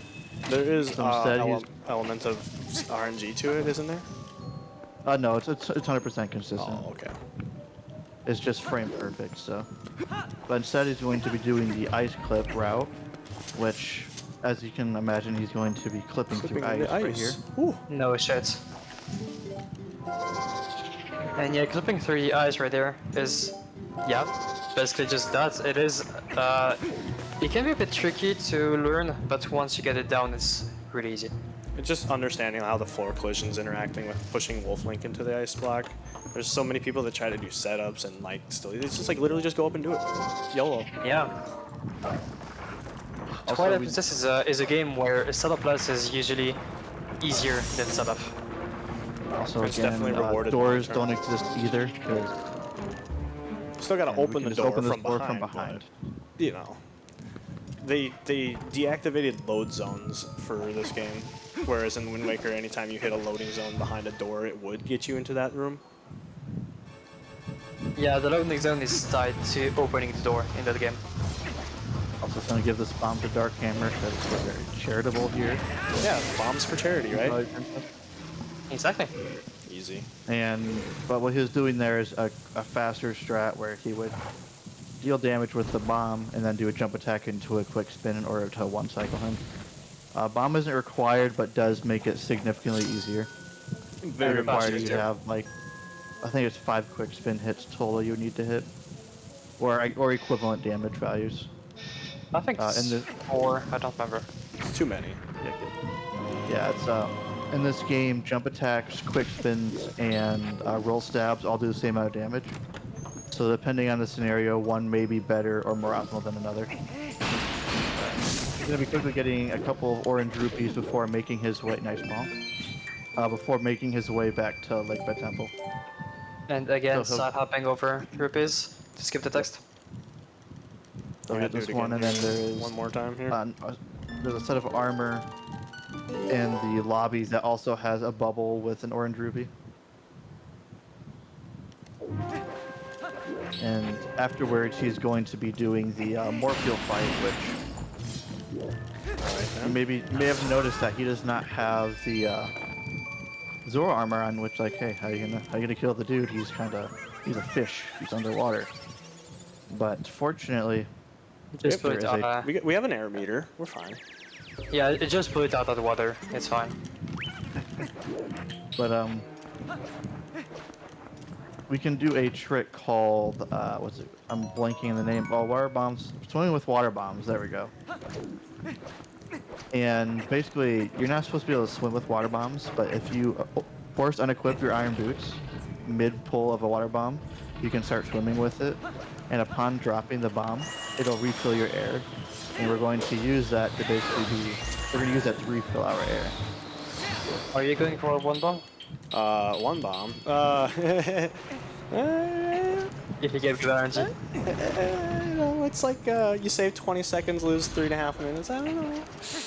Seems worth. So Also, yeah, we it's never noticed, possible. but he's... Oh, sorry, go ahead. It's possible to kill Morpheal with only one bomb, but it's really difficult, really RNG dependent, so yeah. Also, bridges don't exist.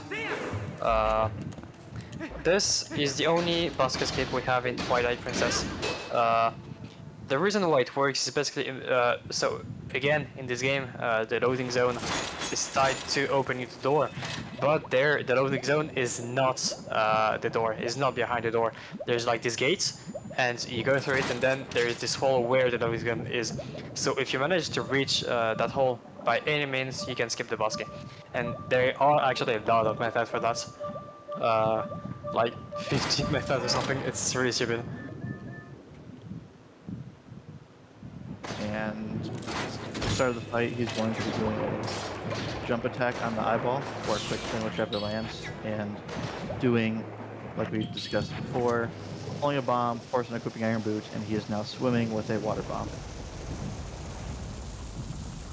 Yeah, if the eye goes back in on that first phase too quickly and you aren't able to get your water bomb out and of course they're going to equip iron boots, it really messes with the whole flow of this fight.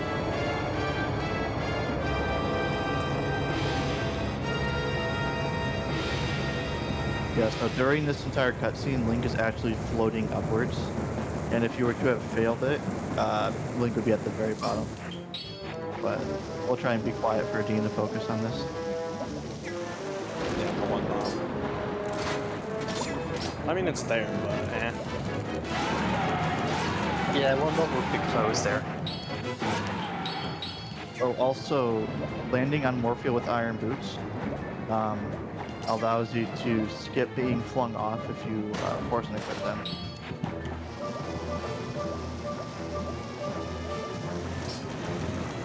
Nice. Okay, that is good. Might be a little far. We good. No, that's fine. Alright, cool. Yeah. Nice.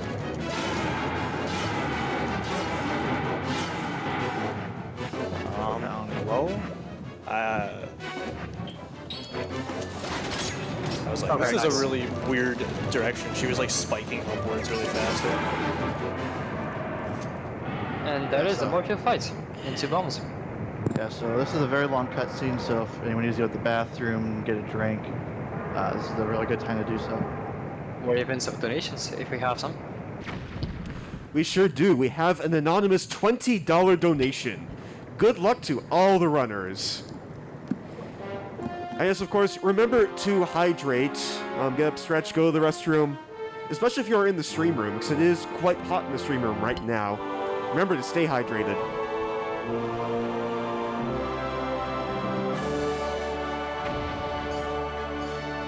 If you're enjoying the marathon, please consider following Midwest Speedfest. We are a Minnesota-based organization that has been hosting speedrun marathons since 2015. Every spring, we partner with VGMCon to help raise money for their chosen charity and bring even more entertainment to their convention. We host online events occasionally too, also in support of charity. So far, we've raised over $60,000 for various causes, and we hope to see that number continue to grow exponentially with your support.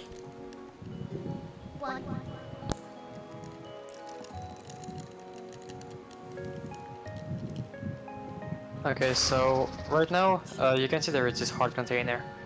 Are you gonna get it? I usually do for just cause it makes Stallards Yeah. get quite a bit more comfy. Yeah, makes sense. So you're technically not required to pick any hard containers in the run, but runners usually end up picking 2 of them because it makes the routes a lot more lenient, especially in the Palace of Twilight, which is a very scary dungeon. Okay, so coming up right now is if anyone has anything to plug in, feel free to do so. It's the same section where you just run straight for 2 minutes. So yeah. Get those donations in. We need to. I want to see the ultra hard difficulty, or whatever the Yeah. impossible difficulty one was. It looks to be ultimate difficulty. And we still raised only $143 out of $500 for that. So make sure you get your donations in and apply that incentive on that donation page.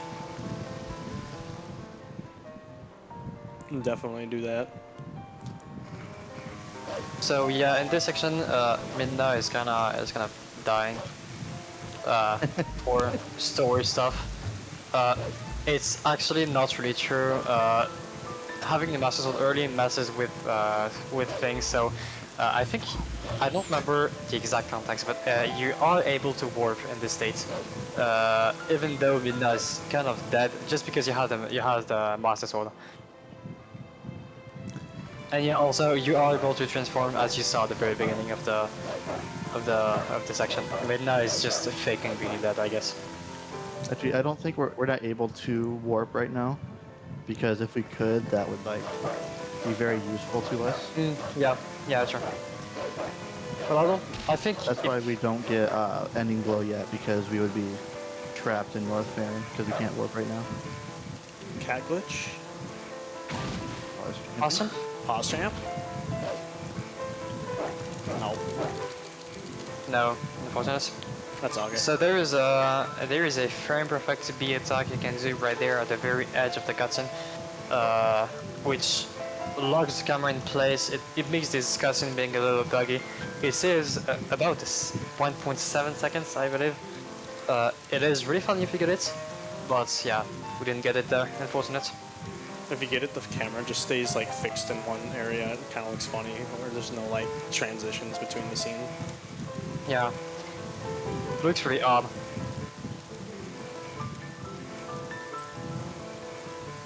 It is those kind of tricks that every single runner go for, but we almost never got it. Because, well, it's frame perfect. There's no reason to not go for it because it's just there. Yeah. Doesn't Yeah, really it's lose one time. of those things, if you spend time to go for it, then, or if you spend any time to set it up, you're losing the time it would save, so it's just not worth it. Also, Or it's not worth the setup for it. there is a way to jump to that first rope early. It saves just a few seconds. It is RNG and it is pretty precise. So most runners are not going for that. Also, our first foe we have seen in the game.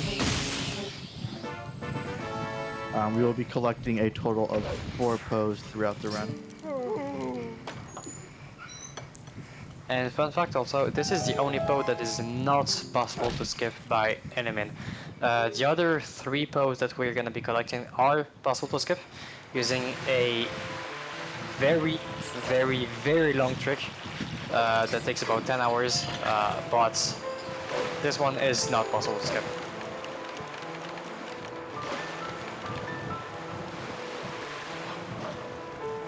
Yeah, that trick he was alluding to is something called pickup sliding. And it's probably the most notorious, it is the most notorious glitch in this entire game, I would say. Or at least most well known. Yeah. Just for how silly it is and how useless it is in pretty much every situation except for low percent. And those transforms. Yeah, low transforms too. That's it's even crazier route. Yeah. Who wants to stare at a rupee for the next 8 hours? I mean, Do a donation incentive and do post slide quick. Easy. I'll be back because tomorrow. of donation incentive. Also, Dean is gonna kill that first goblin because otherwise he would most likely snipe him in the middle of the tower. It is very RNG whether if you can skip him or not, and it's really not worth not killing. Yeah, It's falling really off not these worth going towers for. is not fun. Yeah. Also, ropes are stupid in this game, so Yes. they're annoying to get on. Nintendo So needs we're to gonna go be skipping study 2 of them ropes 'cause and actually learn how ropes work because Nintendo did not learn. So coming up here, Dean is going to be going for a fast sprint cycle. With good movement, it is possible to make an early cycle with the bridge at the end here. Any like messes or mistakes will result in you being unable to make it. But if he gets it, then he'll get it right as the bridge is starting to fall down. So that was good so far. movement, so it should be good. Nice. Oh? I didn't miss the Oh. dash cancel off the ledge there apparently. But we made it anyway. That was close, yeah. No, that was exactly how it was supposed to happen. Yeah, Perfect. sure. Of course, yeah. Yeah. So that movement it's not like overly difficult movement, but you have to be very clean with it because if you don't, then you just miss the cycle. And it's also easy, it's possible to just clip through the bridge. It's possible to slip, so it's a really finicky portion of the run. Imagine bridges cooperating.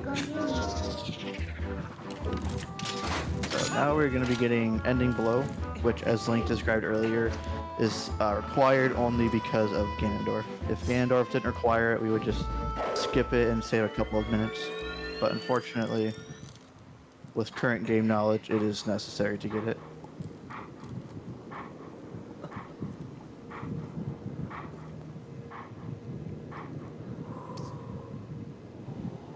Also, And yeah, he's behind you, Link. He's behind you. Yeah. Some people think that this is the Ocarina of Time Link coming back to kind of assist the future heroes. And he really does assist us because without this we'd be done for. Nothing like getting to the run like 3 minutes ahead of your PB and not being able to perform the final blow on Gendo. Yeah. That is amazing for sure.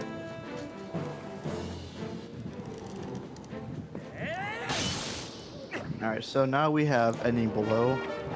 And obviously, since we got it outside of Castletown, once we leave, we're just gonna be by Castletown again, and life is gonna be all well and dandy, right? Yeah, we were leaving Castletown, and I think that's where we left. Oh wait, what? Yep. Now we're in Forest Temple because that's how geography works. I mean, it looks like Castletown to me. I think Link got abducted while he was asleep too, and that must have what happened. So No, yeah, the that's reason a- why. Yeah, go on. The reason why that happened is due to the fact that we skipped getting the ending blow earlier, because that golden wolf does not spawn until you clear Fair and Twilight, which is why you kind of saw that weird glitchy state, because it's not Twilight, but it has Twilight particles. So the game sort of just wrong warps you there because it assumes there's no way for you to skip that without, or there's no way for you to get ending blow without being in forest or Terran Woods. So it wrong warps you to where the golden wolf would normally be when you get ending blow. Yeah, it's just that the first wolf is hard coded to put you there for some reason. And now we have 18 seconds of climbing a ladder. So if you need like a snack or a drink, Oh, a snack. you have 10 seconds left to get it now. Also, nice camera. Nice camera. What's up there? And here we're getting Aru's memo, which if we could like somehow get it early, that would be fantastic, but as we know, we can't get it, so Aru's memo Yeah. is necessary to get into Arbiters. Unfortunately, this guy only appears after you've cleared the Midnight's Desperate Tower section, Which only appears if you've cleared Lake Bed, which only, yeah, which is only available need with quite a lot claw of stuff shot for and that. bombs, and yeah. This run's basically set up like this. You go and get early game stuff to get the boomerang, and then once you get your boomerang, you're trying to do overworld stuff to get the Twilights cleared up. And after you get the Twilights cleared up, you want to progress it into late game, and then start messing with your late game dungeons, which is where we're at now. Yeah, there's a long list of requirements that in order to be able to do linear Twilight, we have to melt the water. In order to melt the water, we have to get that stone, that lava rock, not meteor, the lava rock. The from- meteor. the meteor, Death- I don't care. From Death Machine. I will And die yeah. on this hill. I call this one of the last real remaining Zelda speedruns because every other Zelda speedrun has been absolutely destroyed from glitches, and you have to take a lot of like choice. So if you're gonna play Wind Waker, you have to decide if you're gonna learn manual super swim or zombie hovering is pretty labor intensive too. There's so many difficult tricks in the shorter runs, and then this is a longer run with difficult tricks, but you get to see the game minus like Goron Mines and Temple of Time. It's very, very intact still. We're not item slides zooming around or manipulating items into our inventory yet. Never know. Yeah, this is the longest 3D Zelda game currently. Let it stay that way. Yeah, At least for the SD versions, not including HD variants. yeah. But also coming up here is another instance of the fact that, in this case, barriers don't really exist. You can just kind of walk through them. Escape. Things don't exist in this game. That's a bit awkward. Okay. Okay, Alright, cool. go. No, I just had to like back it up, back that wolf booty up. You can do it as human, or you can do it as wolf. It's just a little more difficult. The human version is very easy. You just kind of roll into that corner and you're clipped through. But wolf is faster. Right here, Dean is going to be doing map glitch once again in We're order going to to Hyrule. get into the King Bolden 1 fight. Or Nice, not King this Bolden is- 1. I'm blank. This is 2. King Bolden 2. No, 3. There This we is go. KB3, yeah. We got there in the end. So he's gonna be doing setup to get onto an out of bounds section with MLJ just like this. And again, void outs are disabled with map glitch. You cannot void out, so he's just able to jump into the void and hit a trigger that extends indefinitely upwards and downwards which puts him into the fight. And then with just a few quick spins, KB3 is down. KB, please. Oh, that was my dance. I'm a KB plus. KB, please. There's another good little cutscene. It was like 40 seconds to just chill and get some water, take a... It's the little breaks in this game that really do count, and as a runner, you're like almost like anticipating for them. Like you're just like, all right, I got like a break in like 20 minutes or... But we do not have any 1 minute breaks until, yeah, 20 minutes-ish from now, 25 minutes from the boss. Also, fun fact about this thing. As a casual, you may think that like you have to hurry because you're on timer or something. No, you can stay there for a few years. You'll be fine. Yeah, it takes an awfully long time for the fire to fully like engulf the place. It's very slow. And now we have easily the hardest dungeon in the entire run. Let's go. So it may not look like a lot is going on, but a lot of the tricks that Dean is going to be doing are very hard to do fast. Yeah. Like this first room, he's going to be doing as human. It's a little bit easier as wolf, but human is a lot faster, so he can kind of roll through the sand like so. And he's going to be making his way to through these first couple of rooms and hitting the infamous Poe door cutscene. Runners have been trying to find a way to skip the door for pretty much as long as the game has existed. Every new runner comes in with a new attempt, and it's like, well, no, not quite. Yeah, we have like theoretical things that would work if something else worked, but like it's always done with hacks or cheats. But Yeah. We have it is outcomes out, but never a fully working thing. So this is a pretty long cutscene, so if we have anything to plug in, this is a good time. All right, we have an anonymous $10 donation. Good luck, Dean. Destroy the barriers. Walls don't exist. You got this. that's the spirit. They're not wrong. Yeah, actually, yeah. There's So- even more gate skips than we did in any percent. TAS does a bunch more as well, so Yeah, if exactly. anybody's Yeah. interested, I would, after this run is over, of course, I would highly recommend checking out the 90% task done by Gymnast86, as well as the All Dungeons task done by X325, both of which are on Gymnast's YouTube channel. So, As well as the 100% work in progress task by the Taskmaster. I would really recommend watching it. so one skip. We do an LJA, jump on this pillar, and jump off. Looks really easy. It is a lot harder than it looks. It's one of those things that's harder than it looks. Whether or not you can get a jump depends on your height in the sand, so if you're too high or too low, you'll be unable to get a roll off of it. You have to have a good angle. You have to get a good LJA position, which affects how high in the sand you are. It's just, there's a lot of aspects to it, and that culminate to be a typical trick, as well as the Moldorm RNG.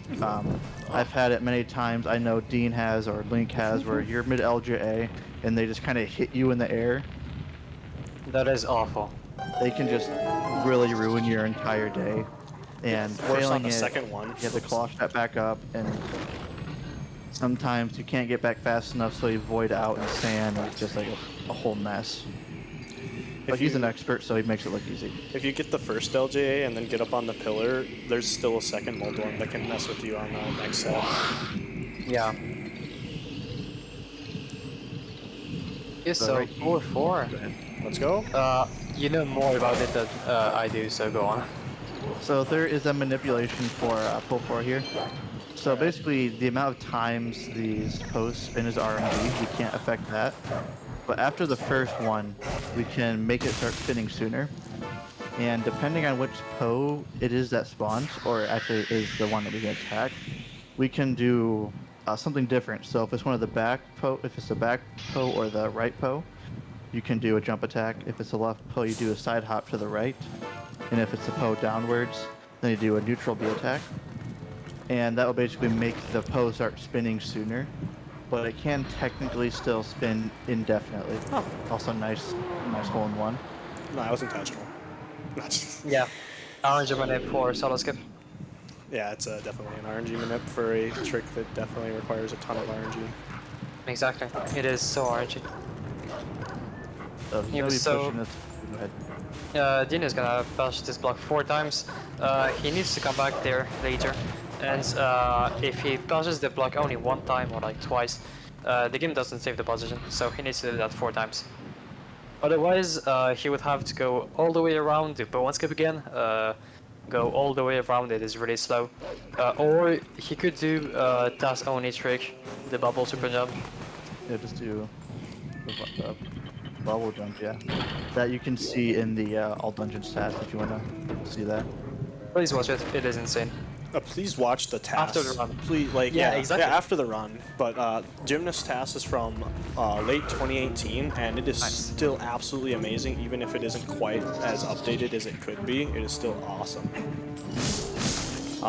And then the X All Dungeons task has been a work in progress for like over 2 years, and just came out like a couple months ago.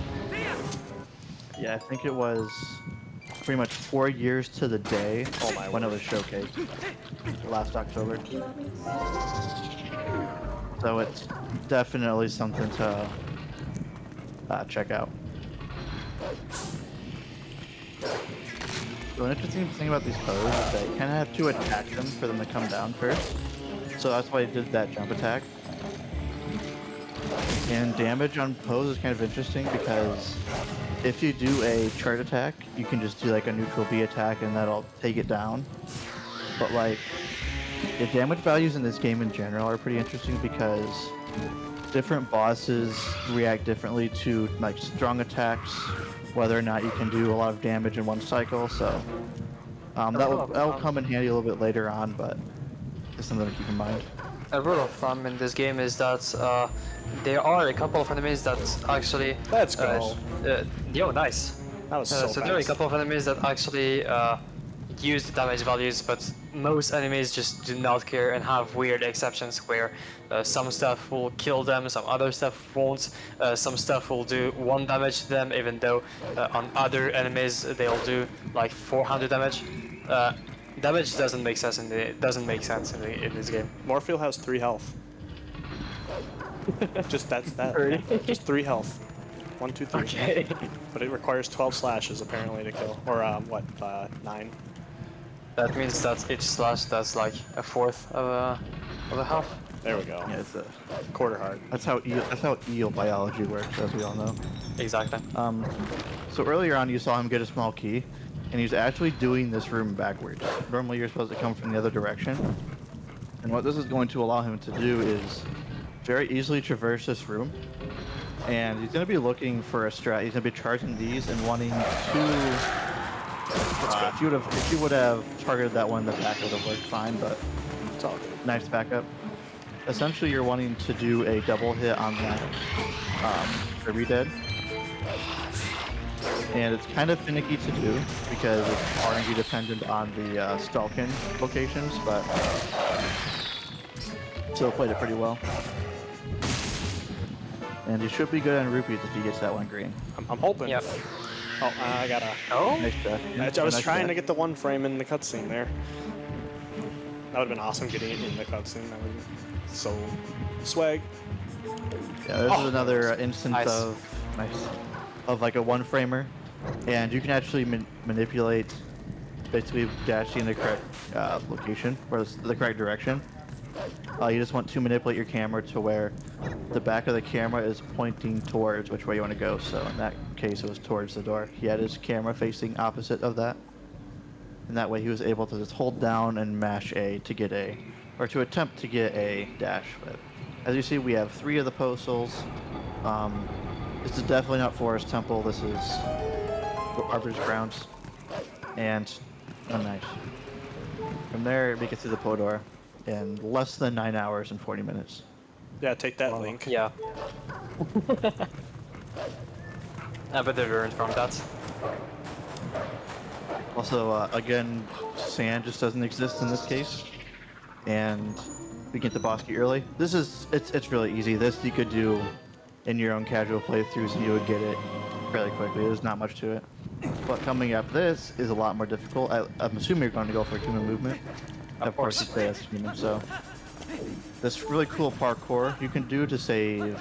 Collectively, it saves 10 seconds, but this room saves about 6, or about 4, sorry. And this is our first instance of brake slides being useful. Brake sliding. So brake slides are pretty much useless everywhere except for like in sand or snow, because in sand it basically dramatically drops your speed. But since brake slides have negative speed, you can just slide right through it. And yeah, it's for also those very swaggy. But for those who might not know, a brake slide is when you like you go forward and then you hold a very specific zone on the control stick known as the ESS zone. You hold it backwards, and the game is just gonna get confused and give you negative speed. And what does ESS Which stand is- for? Oh, Zach Strat, nice. Extended super slide, like it comes from OEG. Oh, I always thought it stood for ever so slightly. Just hold the control set ESS ever so slightly. Because that makes way more sense than an extended super slide. It actually does. But yeah, basically, the first Zelda game to have had the use of ESS was Ocarina of Time, with the famous extended super slide trick, Alright, so which coming uses up, we ESS. So. have, that's sort of stuff. And this is I think it's 1 or 2 frames depending on like position and stuff. Depending on Well, who nobody you knows ask. that. Yeah, I always get different answers from everybody. It's never consistent. Also, apparently Death Sword doesn't exist, but he's going to be attempting to do a super jump off of Death Sword's head in a similar vein to what we did with Jamal for early Master Sword. So let's see if you can get it. Good position. Maybe it Ah, was so early. Yeah. I'll do it one more attempt, and then I'll give him the ball. It is very precise, very angle precise, position precise. It is frame perfect. It's He gets stuck all the time. all this stupid camera, yeah. Yeah, let's just give him one more. Let's go. Come on. Come on, now. He just wanted to take a little break. Give him a break. He was tired. Just got And woken it up. is one of the tricks that looks that might look pretty easy when you see it, but it is a lot harder than it looks. As TT said, it is a 1 or 2 frame window, so Yeah, he got nudged a little bit on that one, so that Yeah. was kind of finicky. also the above hands.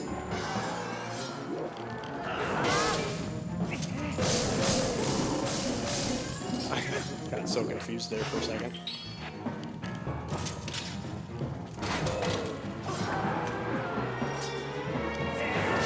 Yeah, so optimally, if you're comparing Death Sword skip to the slashes method, it saves 25 seconds, but compared to ball and chain, optimal ball and chain strats, it saves about 18.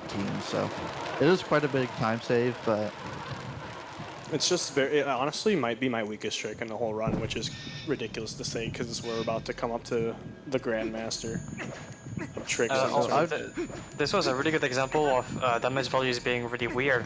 The ball and chain has a damage value of 200, and Death Sword's health value is definitely not is definitely lower than 200, but yeah, you just need 7 ball and chain to kill him, or like that's stupid.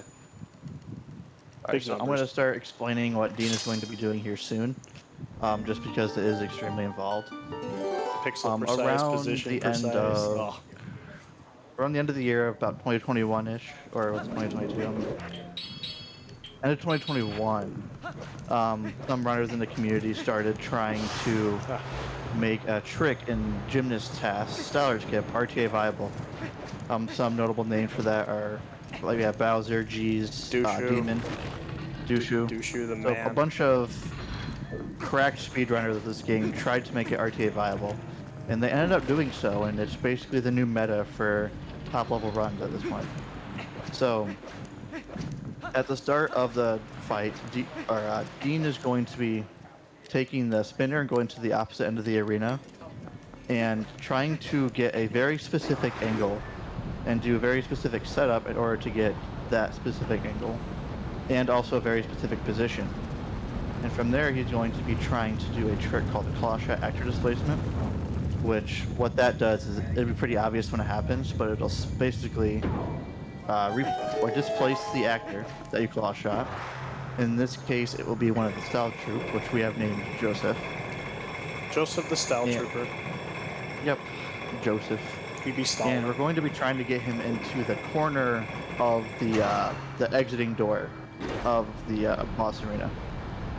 And from there, we are going to be clipping into the wall with Joseph by doing I think it's frame perfect L slide. And then we'll be doing a very frame precise bomb boost with a very specific position as well in order to clip through the wall with the bomb boost. Easy. Easiest. So I'll try thing to in the like world. point out things when they happen, but for the most part I'll try and keep quiet so that Dean can heavily focus on it because there are a lot of aspects to this trick. We gotta get the claw shot. It is a really difficult trick, really precise trick. So yeah, really needs a lot of focus. We gotta get the CAD, and then I gotta get the bomb boost. Those are the two biggest factors here. Yep. Wakey, wakey, bonehead. So yeah, he's gonna start by going across.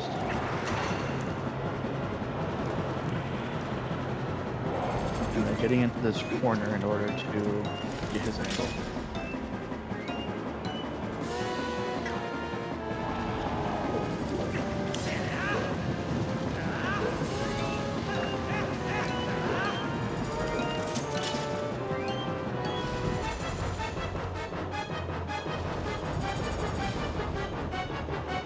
Last dollar. Yeah.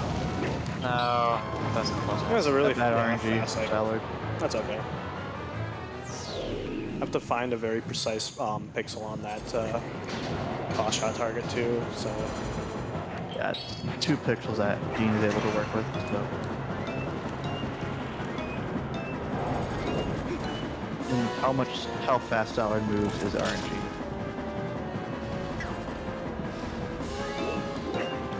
Also, those turnarounds are to manipulate Link's angle.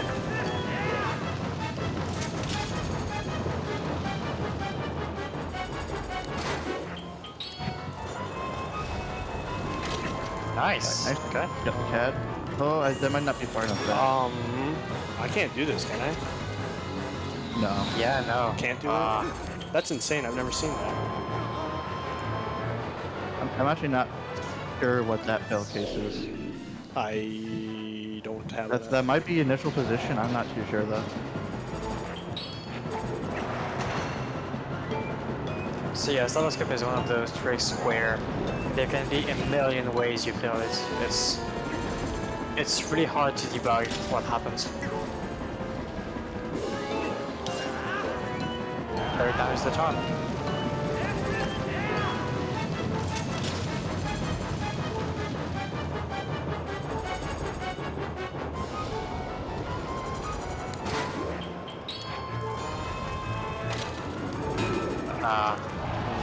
Late slide.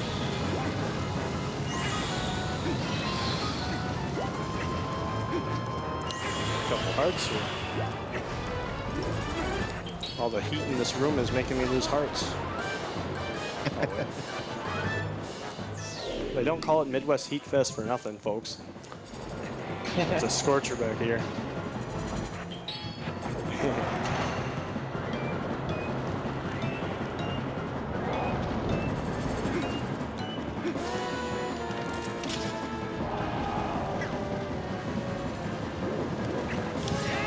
Alright. Alright, he's turning the wrong way. What are you doing, Ballard?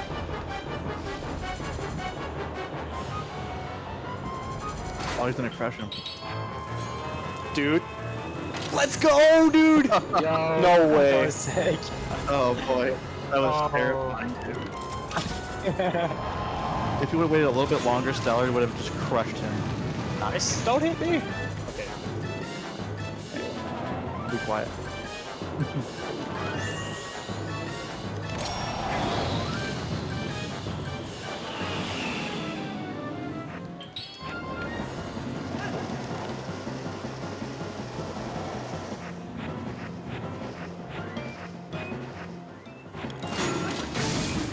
Unfortunate. A little early. You have I- 3 frames for that bomb boost, and Don't think I don't think I was in the right position for a setup there. Okay, we are going to give this one more attempt at the claw shot actor displacement, and we'll just roll it normally if we don't get it.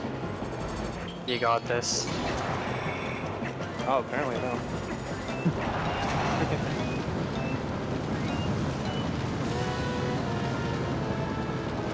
And also, this is one of the tricks where it takes an insane amount of time to learn.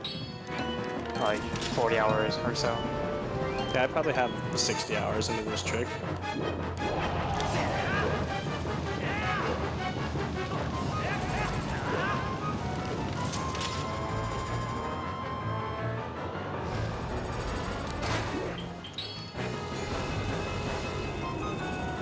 Alright then. I don't know what I'm doing here, but we Yeah, nice Stallone. RNG have style. a lot of stuff going on here. Yeah, so It is a really difficult trick, so that's really fine. It happens. basically, salvage skip is basically a culmination of 3 different tricks, and each trick has a lot of things that can go wrong. So it's just a matter of putting in dozens of hours in order to get really any level of consistency. Like Dean said, he's put 60 hours into it. I've probably put 40 hours into it myself.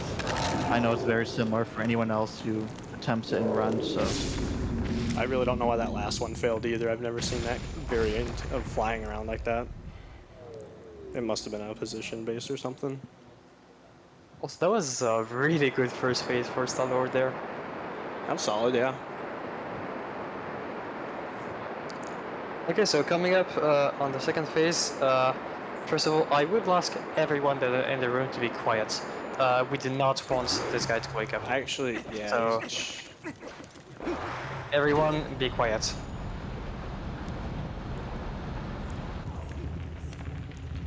Yeah, this allows us to leave the dungeon. Exactly.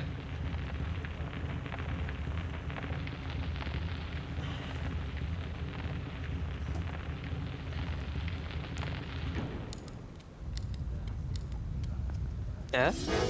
Oh, Jack, Guys, Jack, what are you doing? alright. yeah. I said be quiet. We're getting bumped. Well, Yeah, Dean is gonna be going for an early knockdown. Where basically, well, I'll just let it. Okay. So that was a bit too early, I think. So he's gonna be going for a backup where using brake sliding, which seems to be pretty. Yeah, it doesn't seem to be coming. I don't know how to brake slide apparently.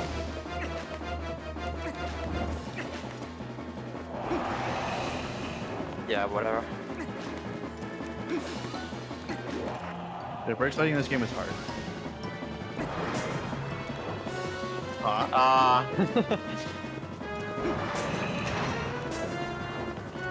Okay, so it's not nice today.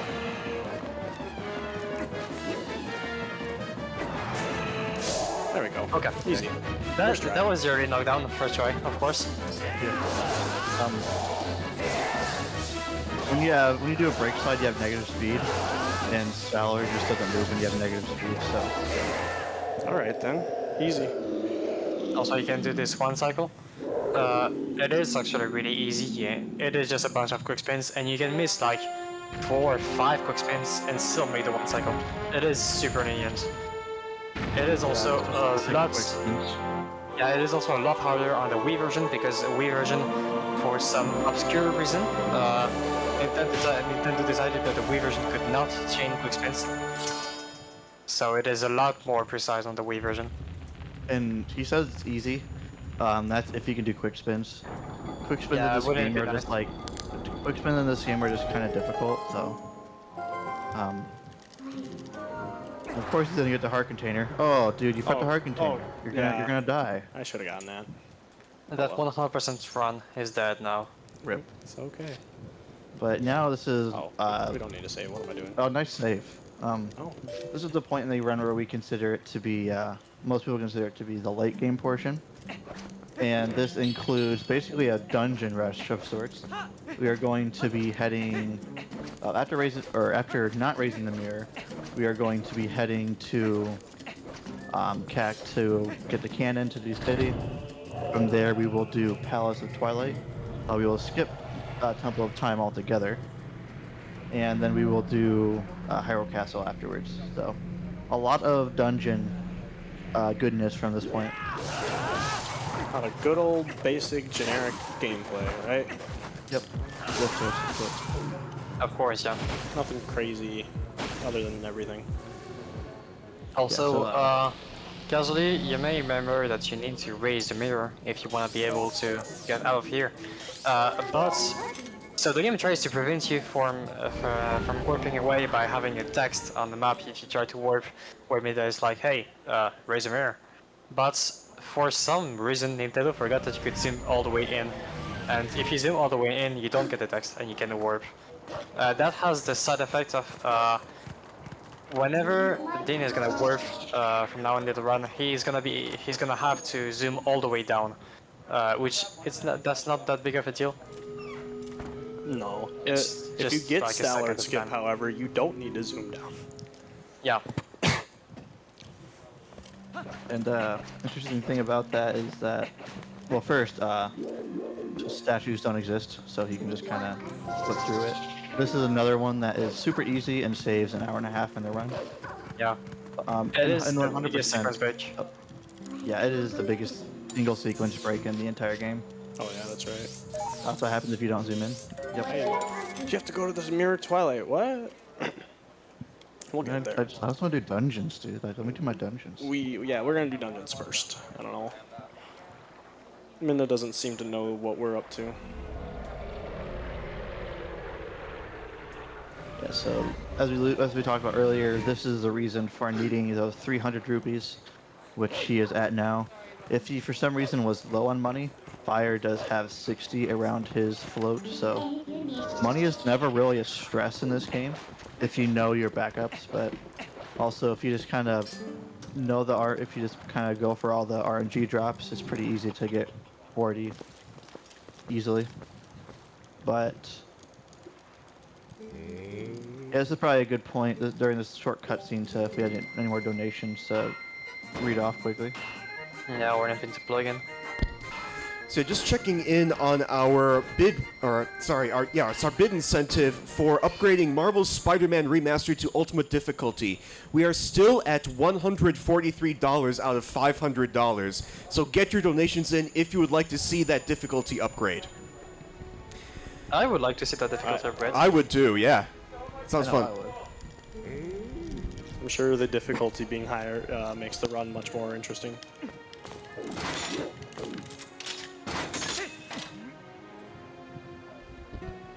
We still have time for like one more thing, if you're not plugged in. Alright, I would like to mention that Midwest Speedfest 2023 is being restreamed in Japanese by our friends over at Japanese Restreamed. You can find their channel at twitch.tv/Japanese_restream. We have worked with them several times now, and we're very grateful for all the work they do to bring marathons like ours to our larger audience. Yeah, so here we have City in the Sky, which is one of a lot of people's favorite dungeons to speedrun. It's up there for me for sure, especially the 100% version of it. You do even more LJAs than we'll do, but with being in the sky and with large amounts of voids, it's pretty safe to assume that there's going to be a metric crap ton of LJAs, and you'd be correct in assuming so. A metric crap ton? That's not an American unit, is it? It is today. Yeah, the rest of the game has, there's nothing really that's going to lose more than about 30-40 seconds at the absolute, tops for the rest of the game, whereas now all the tricks in the early game were like, if you mess this up, oh, that's a minute. Oh, if you mess that up, that's a minute, 2 minutes, something like that, so. kind of Yeah, get to relax, but it doesn't mean that things get boring by any means. Oh, nice. Wait for that. Yeah, I like to see Twilight Princess as basically two parts. You have like the first half up to Morpheal, which is very trick dependent. Then you have your second half, Arbiters excluding, I guess, Stallard Skip and DSS, but even Arbiters is fairly heavy movement based. You just skip The the second fan. half of the game just tends to be a lot of movement optimization and just trying to go fast. So some people prefer the first half, others prefer the second half, so it's kind of get of a mix of a bunch of stuff. And Also, that random transform that Dean did right there before entering the door, it actually skipped a trigger for having a fan being triggered, like the fan that is on top of the first room. It's not gonna be. It did not get triggered, which is gonna be important for later, for in about 10 minutes or so. Yep, and he's making his way to skip the small key. Oh, you forgot to skip the small key, Dean. Oh no. I only got it one time with Dolphin. Did you do it, like, did you do the jump strike thing with hidden No. skills or the task one? It was similar to task thing, but it was like a frame advance and everything like that was save state. Oh. So it's Yeah, like, doesn't yeah. count. I was like, this is never going to happen. So yeah, there is the small kit that Dean just got. There is a way to skip it in this game. There is a way to skip it in any percent settings because there are two ways of skipping it, and one of them is extremely difficult. It is the hardest trick in the entire game by far. It has never been done by humans and will most likely never be done by humans. At least this method, because Oh, of a how nice side hop insanely there, precise it is. We just, there's a big old cutscene of the Argarok the dragon, or Ridley, coming through and murdering the bridge, so we just skipped that because we don't want the bridge to be damaged. It's expensive. It also has an effect that is going to come up in about 8 minutes. I don't know, a few minutes. Yeah, it doesn't update the save warp flags. Yeah, with the bridge still being there, the game doesn't want to, like, break. So if the bridge hasn't been broken yet, if you were to save warp, it spawns you at that small key chest. But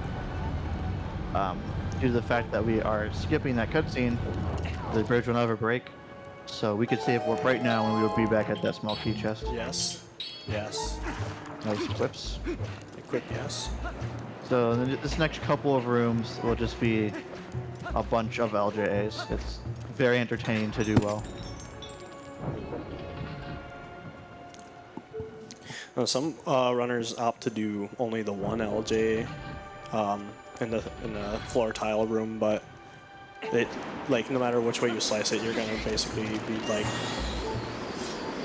a little, like a half second slower, a half second faster. All right, then we'll do it. There's a bunch of different ways to do this next room, and they basically all come out to even, so it doesn't really matter what you prefer. Like Dean does his first LJA, where I personally don't. I do Oh, the second personally. one, too. and, Didn't even do tile worm LJA. I'm very disappointed. I couldn't one is because this guy was in the way. Get out of here, buddy. yeah. If he wasn't there, I would have attempted it for sure. Yeah, that tile worm that you saw like out of the ground there from the boomerang, you can do an LJA off of it. It's pretty position precise, but with a little bit of practice, it's not the worst. Also, Goodbye. boo. We scary. Yeah, Anybody that scary? was- Terrifying. Those Denelphos are programmed to back hop whenever you shoot a claw shot near them, but back hopping near Void is generally not a great idea, as you can see there. Yeah. So what happens there is, when they pull up their shields, they kind of take a step backwards, or like that little hop backwards, like Link said. And the claw shot, they kind of try to shield it.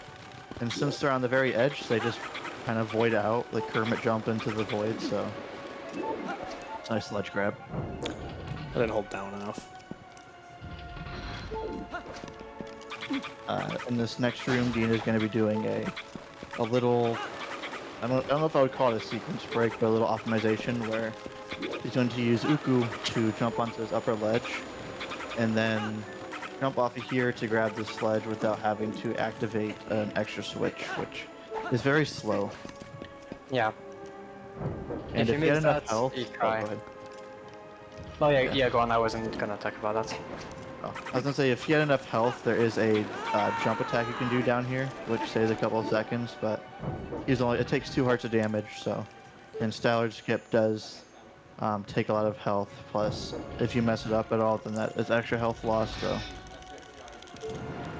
So, this mini boss fight that we're coming up to, Aerial Force, it is possible to skip it. Yo, nice! 2 frame perfect drops. You missed the other that one was too. a frame perfect. Nice, okay. So he is gonna attempt to do a frame, a pixel perfect shot. I'll just not in focus, it is very precise.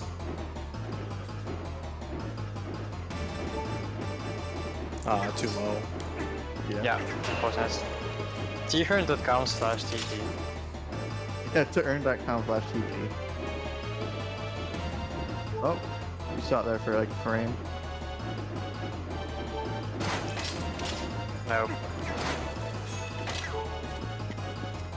You're not even avoiding out, you mad lad. Yeah. Yo, Okay, nice. you're insane. Let's You're go, actually dude. insane. Yeah, I practice to not void that out because you can do it. It's doable. So yeah, there is a single pixel where that target is like beyond the door. So yeah, we generally use a setup to get into position, and if we miss it, we just void out to respawning in a consistent spot. But then it's just crazy. Yeah. Also right there, you can see as Dean talked about earlier, we do not respawn in the pond. That is because we skipped the Agra cutscene. And coming up is probably like one of the, I think it's the newest trick that we have. It's only a couple weeks old. Newest which trick is coming very, right up. it's very rare for Twilight Princess to get new things because it's just notorious for being the least broken Zelda, as we've mentioned multiple times. And it's just, we don't find new stuff for it, but in this next room, I assume, are you going to go for the Kai clip, Dean? We're gonna go for Kai clip entertainment value. Oh yeah, dude. Nice. Entertainment. So, newer member of the community, Power Gamer Kai, recently found a clip to the boss key early, which saves 10 seconds optimally, but on average about 5. Normally we would have to go outside, and that has a lot of lag, but we can do a setup and basically skip having to do that by claw shotting through the floor. So again, floors don't really exist in this game either. And this is very precise as well. But that should work. That's unfortunate. No, yeah. So yeah, you could see the reticle go through the floor, through the ceiling, I guess, for a second. Unfortunately, Dean was the position was a little off, so he couldn't reach the target, unfortunately. Nice. Yeah, it seems like no, there's okay. some no. inconsistencies with, like, this is a setup I use myself. But every That's, single, oh, interesting. nice. I've noticed there's like Nice. some inconsistencies with position, and this trick is very Uh-oh. position precise. Wow.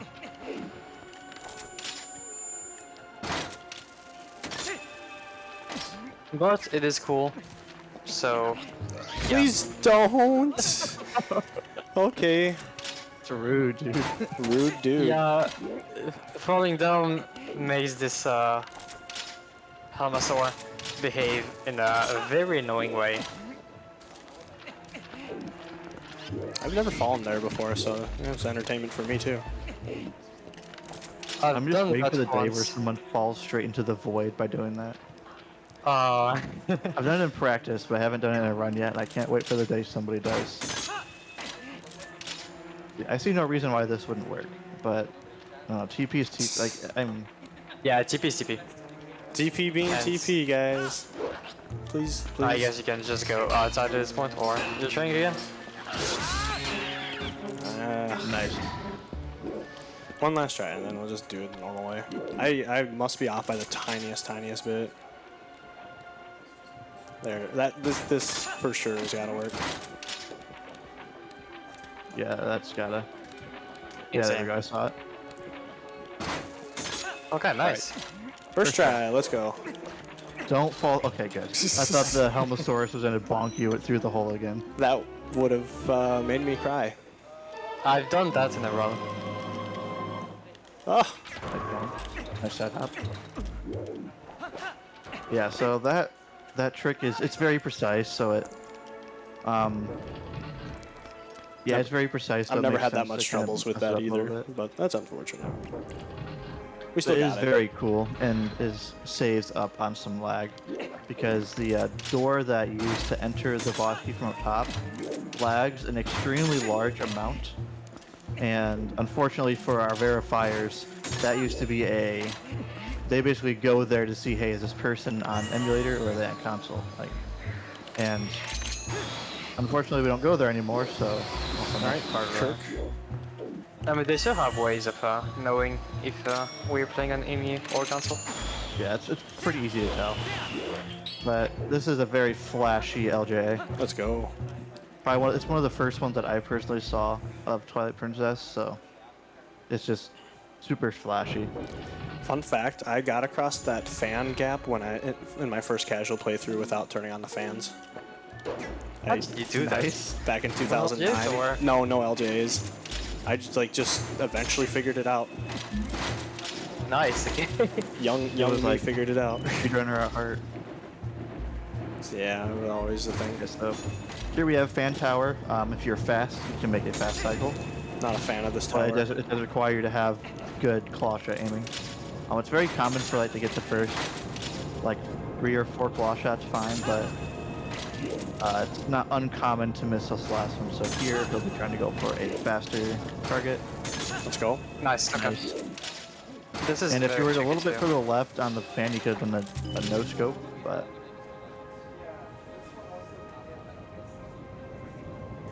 Okay, so coming up is the longest fight in the entire game, mostly because of cutscenes. It is the Arc Road fight. So, This fight is absolutely intense as a casual. yeah, as a speedrunner, it is. So you kind of just fall asleep at that point. It's just kind of It's an auto. auto scroller. But first we have Rob Shot. Shout outs to Rob West. Rob shot. So basically you can claw shot all the way to the top of these vines from. Also, hopefully that's not Dead Pixel. That's good. That wasn't, yeah. That's very nice. Alright, cool. Very good shot. So you can claw shot all the way up to the top of those vines. And Argarok is a pretty straightforward fight if you know what you're doing. And it's the exact same every single time. There's no RNG to it. So right here, Dean is going to be just hanging out on the outskirts to prevent the Argarok from doing his little, like, drag his claws across the ground shot or attack. And from here, after this first one, he's going to be trying to quickly target back up onto the pillar and quickly re-target or re-claw shot Argarok's tail. But if you actually did that too fast, or I guess that on the first one, if on the first one he was too fast and got it on the first possible frame. It's Would actually you- 2 for 7 frames. Oh, is it two? Yeah, yeah. I found out about that during the task making. Yeah, so there's a thing in this game called Cool Game. Shout outs to Fino. If you go to earn.com/cool game, you can see an example of it. But basically, if you do it on that first frame, or I guess it's the 2 frames, basically you'll claw shot onto Argarok's tail, but you won't actually drag it down. And that will basically make you be dangling on his tail while Argarok flies all around the arena, and you're just soft locked. You have to save warp from there, and it loses like 5 minutes or so. But this is another really long cutscene. It's another one where it's like a bathroom break possibility, but afterwards, Dean is going to be voiding out, and we're going to pretend like it was an accident, and we're going to be like all dramatic about it. Oh, what? Oh, Dean, what are you Oh. doing? What are you doing? Sorry, muscle memory. that is actually to respawn Archer Rock in a good position. Yeah. The Archer fight, like we said before, is consistent. He's going to be claw shutting up twice and waiting for Archer Rock to do audio cues. I'll be quiet for that. But Dean was listening for the flame to start, or for him to have the, I guess. I just growl guessed, at to you. be honest, because I can't hear sound or the left side sound signal. Oh, nice. So I just guessed on that. Seemed about right. But yeah, you can do basically what we call flame skip. If you go below the flame without getting hit or falling down, the dragon thinks he fell to the ground and stops shooting its flame. Then you can just claw shut around 3 times and claw shut it back. And it's the exact same thing for the second one. The third one is a bit different. Yeah. Alright, too early. That was a little, yeah. Like I said, I'm Right having a there. hard time hearing the roar, but it's all good. Yeah, so right there the flame did not go over length, so it did not cancel.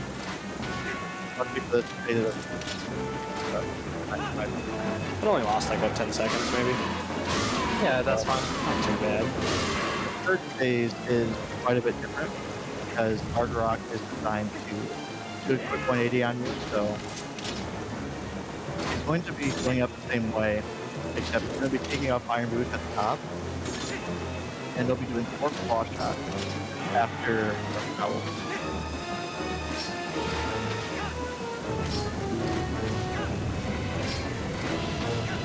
Afterwards, he's going to turn around. Fire gets to the P-hop on Iron Boot. And then he'll take off Iron Boot once Hard Rock starts to fire again. That will cause Hard Rock to stop being fire. And then he can claw shot once again and do flame as well. And that's Ridley. That was your fight. So now it's just a lengthy cutscene. So, anything to plug in? Oh, I got a couple donations here. Oh, let's go. Mokomichi USA sends us $5 from the Japanese Restream. Shout out to the Japanese Restream. We also have $15 from MTG Joe D, one of the runners who's coming up next, I believe. Let's go Spider-Man, Superhero Game Runners Solidarity. Ha. And I believe that one went to the difficulty increase incentive, so we have now raised over $158 out of that $500 incentive. That also brings us to a total of over $250 raised for the Protest Foundation. Thank you all very much. And we still have about a half an hour, 40 minutes-ish left of this run too, so got plenty of time to get that donation incentive made. Also, Dean is getting that heart container because he's gonna do the little trick that's gonna cost him 2 hearts in a few seconds, like 20 seconds or so. So he really wanna be full health because the next dungeon is Palace of Twilight. Scariest dungeon in the run if you're low health. It is really easy to die in there. It's also scary if you're just a casual and it's late at night and you don't have, like, you know, somebody to support you. Okay, so right here, he equipped Iron Boots before entering the cannon, and then he's gonna do Jump Slash mid-air, which is gonna be able, it's gonna make him land on the bridge instead of landing into the water. But you lose 2 hearts of hull damage. Yeah, if you do a 4-heart run, then you're down to 2 hearts at this point, and then the dungeon is just basically just a huge game of I'm trying to get hearts. Yeah, a lot of times, like without Salvage Skip, it's pretty safe to do a 4-heart run. You would just get the city heart, but with Salvage Skip, you end up taking extra damage just because of the nature of bomb boost and the trick itself. So a lot of people often get the leg bed heart piece as well.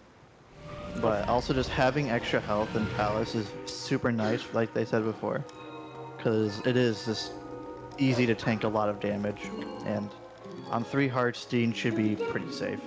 Yeah. And there will be points where he will choose to take damage. So having that extra buffer makes your life significantly easier.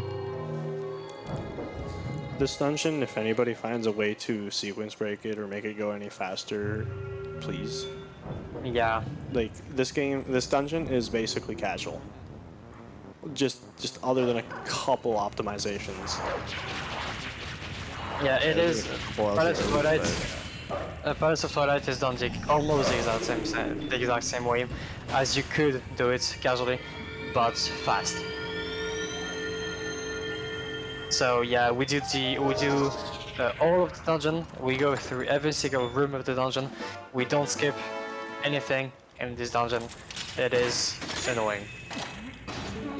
Well, we skip the heart pieces, we skip the ruby chests, you know. You see We don't do what I mean. everything. You see what I mean? You still get to go through all the rooms though. Like you're not like Yeah. omitting any rooms like everywhere else. Yeah, I think it's a lot of people's least favorite dungeon in the run. I like it. It's just easy to lose time. Yeah, it is. Palace of Time yeah, Loss.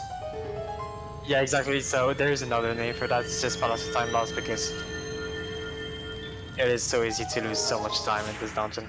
But even Also to nice things you camera. can't control either. Like the Zant spawns and all sorts of other things. Oh, great then. Nice setup. First try. Insane. So in this next room, Dean is going to be... I don't know if you'll be able to use your audio cue right now, but I hope so. basically it's a Phantom Zant fight. He's going to be doing a series of quick spins. On the first 2 phases, he will do 2 quick spins, and then the 3rd phase, he will do 3. This is just to prevent from warping all over the field.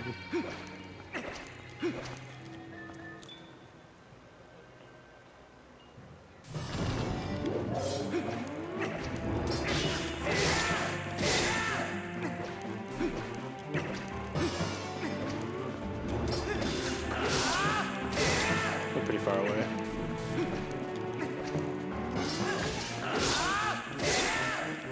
Nice. Nice. Okay. Nice. There's a way to one cycle that if you're crazy like Simicans. Has Simi gotten an requires- OTA? Yeah, he has. Oh my It god. requires a lot of frame perfect inputs. It is insane. I call it like we got easy strats, like beginner strats, advanced strats, and then we got Simican strats. Just above Basically, yeah. advanced. Like so ridiculously hard you probably should invest your time elsewhere, but you yeah. Yeah, big shout out to Simikins. He doesn't have time as much to run anymore, but he's an extremely talented runner of this game. So Yeah. This is one of those people that if you gave them enough time to make a good run happen, like how crazy would they take it, you know? yeah, This dungeon is just very straightforward. We're about to go bring this soul back to the beginning. For the precise so I guess throw to here. be a good point to say, I do want to say that if anybody watching is interested in like learning this game or just wanting to know even any glitches, I'd highly recommend checking out ZeldaSpeedruns.com. Our leaderboard mods and ZSR mods and editors have done a lot of work in keeping yourself up to date. So if you're wanting to learn it, you could very easily, or not easily, but you could very much join, look at that website, check everything out. Also join the Discord. We are more than GT/TP. I can Yes, link it in the please chat. join the Discord and start running Twilight Princess. We need more Twilight Princess runners, please. It is Not just a shout out, PSA. Despite its length, it is an awesome speedrun that is really enjoyable when it goes well. It's but enjoyable, it it's is- accessible, it's so good. It is a really fun run. It is And more we are more accessible than now than willing ever to- now. There are many people in the Discord that are more than willing to help out. So And the practice if you're at realm is all interested, feel insane, free to dude. join. Practice for realm sure. is Shout out to so good, dude. Shout outs to the dev team for sure. Not Nintendo, by the way. The Twilight Princess that team we have for the practice tools. Oh yeah. Alright, this is the Mario room. This is the only room in this dungeon that kind of gives people some anxiety. Stupid room. It's got a lot of platforming going on with it, and it's some cycle-based stuff, so... It is the worst room in the entire game. I wouldn't go that far, but it is definitely not my favorite. Well, let's see. That's my least favorite is Zant spawn, but Well, I tried. okay. The idea long is as you just don't not fall, fall you're off. good. Yeah, just don't fall. Yeah, No, and that's this fine. room We'll is, take those. it is very easy to fall down, so yeah, that was pretty good. That was pretty good. It not falling is just all you kind of ask for there. Because if you fall, it's doo doo doo doo doo doo doo doo doo. Exactly. This is a fun room, actually, in my opinion. It doesn't look like a whole lot's going on, but once you throw this boomerang, it just gets them stunned in there and then sets up a cycle here.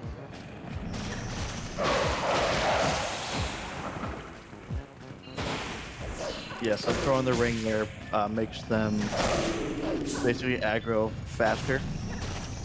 And makes them come to you faster, so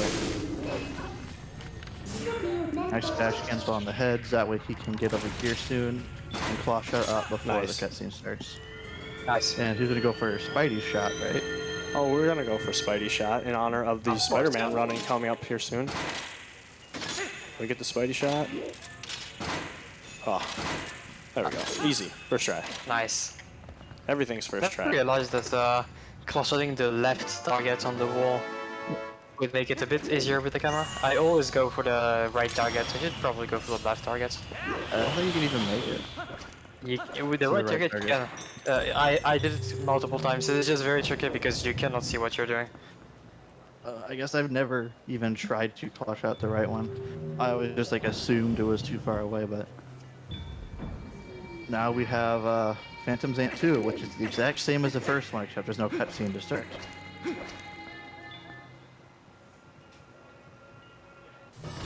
Nice.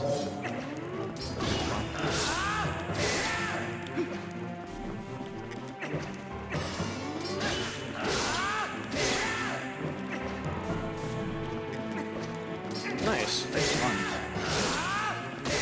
It spawned in the Also, spot really on nice these quick headphones spins that... on Oh yeah, this quick yeah, spins. yeah, a really nice quick spin on both of the fights.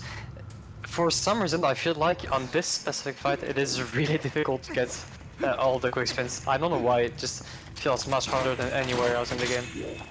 It's definitely, I've seen people say spin slowly and then double tap B for the slash. And those two things combined are really consistent.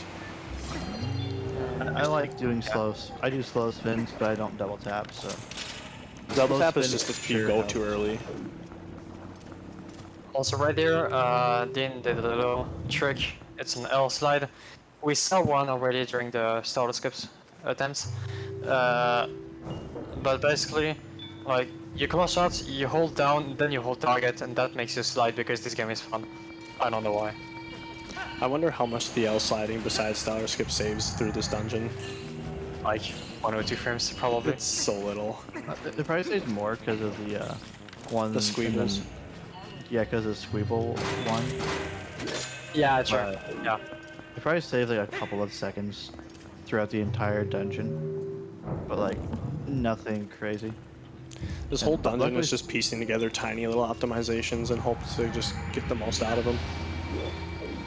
Yeah, I was doing I did a comparison video for Glovers, comparing it to Community 7 Best, and like it's crazy how little things how many little things add up to a large amount of time.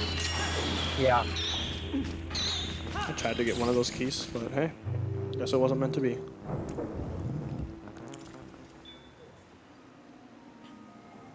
Yeah, when you do side-by-side comparisons with top runners and you're just like, wow, there's like literal time save everywhere for free. Just free.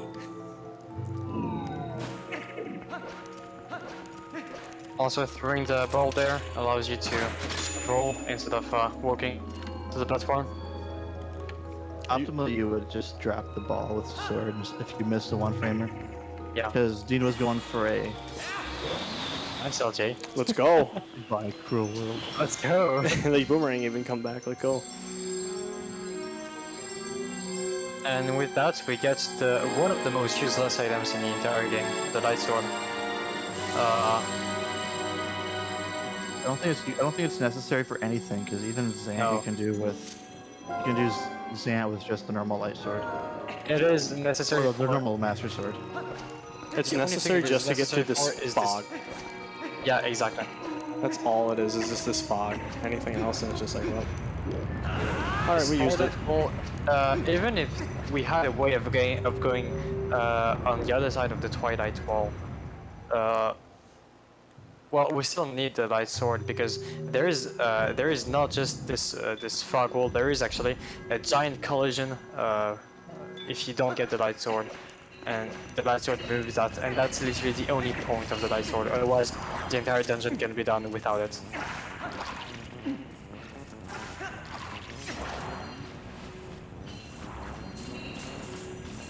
The only benefit of the light sword is that in randomized there's one more sword check that you can get. Which there is a really good randomizer for this game. Yeah. Shout out to that dev team. It's been like a half a year ago now. It was open to public. 1.0 was open to the public beta, so you Yeah, can very Discord. Do it. It's been a slow random in development. playing the randomizer for this game, it is really good.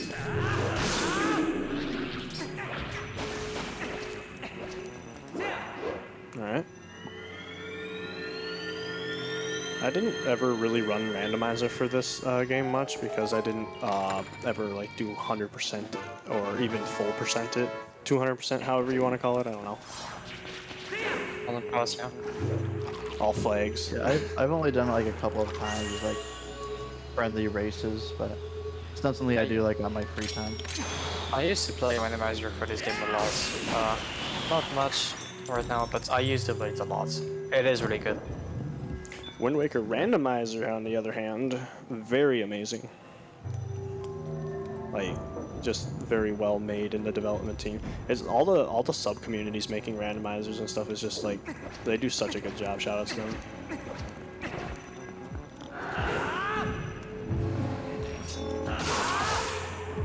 Come on, give me some hearts. Have a heart. There we go. Yeah, so Dean is going to be taking a total of 3 hearts of damage coming up. Or does the jump do 1 heart? I can't remember. I'm like, It's just 1 heart. Okay. So 2 hearts total. I was gonna LJA there, but I can't when the cargs are there. So he's gonna void out and like, oh, what are you doing? What the heck? I should have taken the platform over. I didn't know they let Yeah. amateurs on this show. Jeez. This will be fine.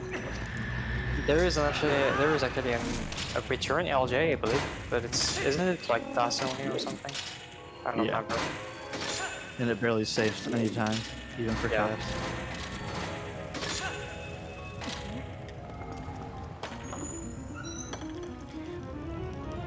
But Yeah, you there should it be is. good on the cycle if you're fast enough. You can make a fast cycle and kill these heads before they despawn. So okay, Yeah, that's good. easy. Big explosions.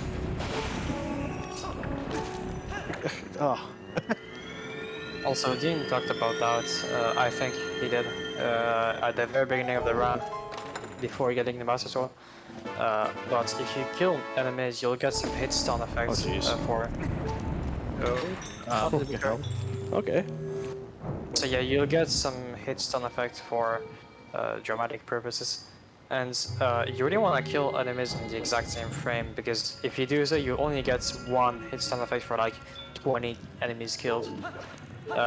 And we have, hopefully, an example of that coming up right there. Okay. Nice fog. This probably isn't gonna make cycle now. Oh. Hey. Cool camera. That What was, is?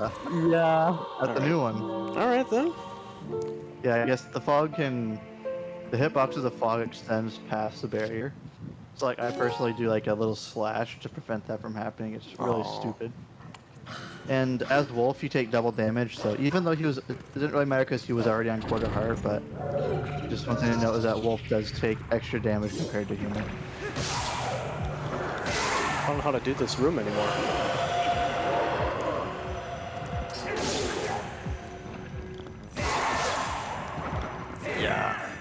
Alright, we might get the late platform cycle. You might make one of them. Make a platform cycle.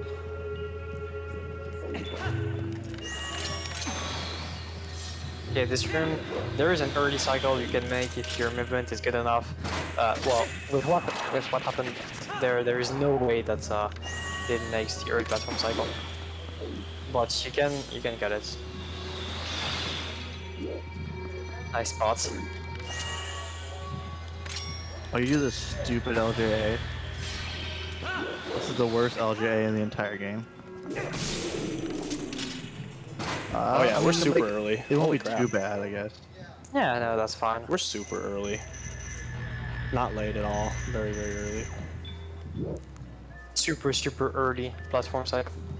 Yeah, even the task doesn't go this fast. Yeah.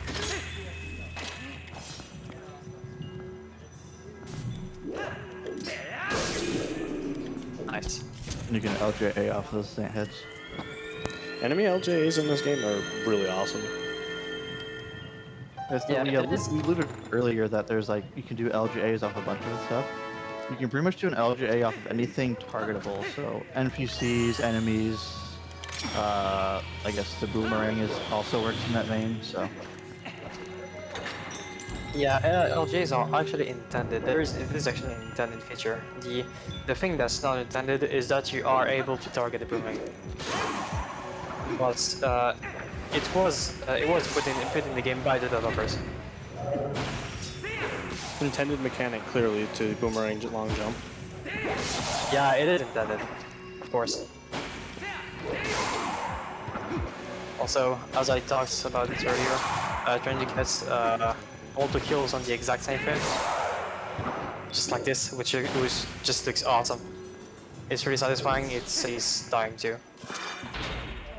Yeah, and we can predict when they'll spawn because it's relevant to, you can time it based off of the previous wave exploding, so.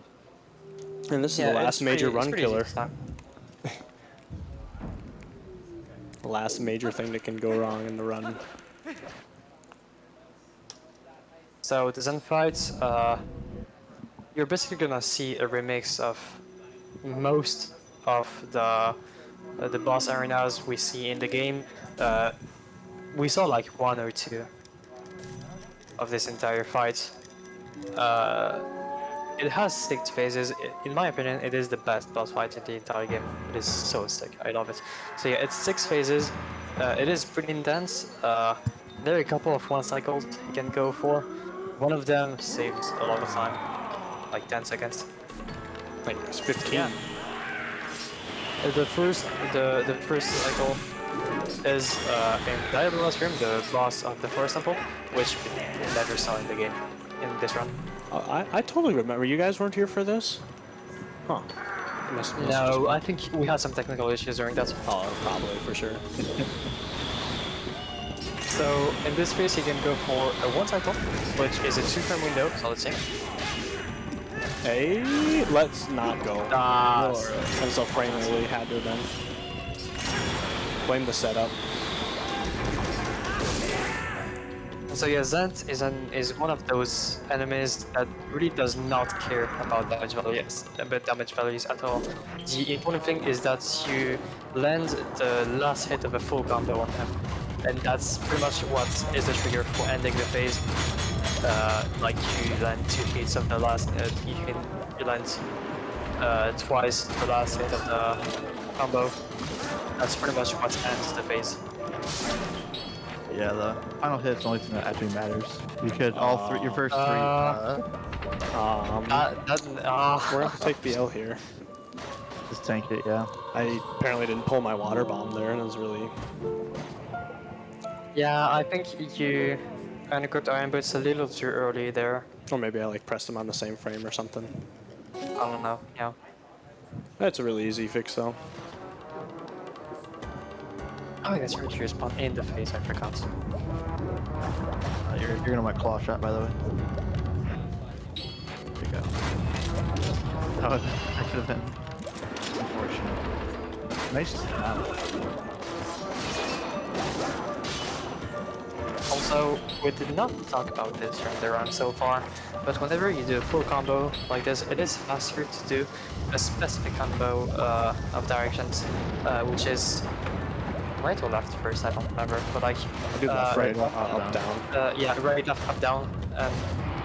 Since Link Slash is much slower in underwater, it is... it makes this phase a lot more lenient if you do the full combo. It is possible without the optimal combo, but it's really tricky. Just pressing the Alright, button. we're good. Alright, get back up.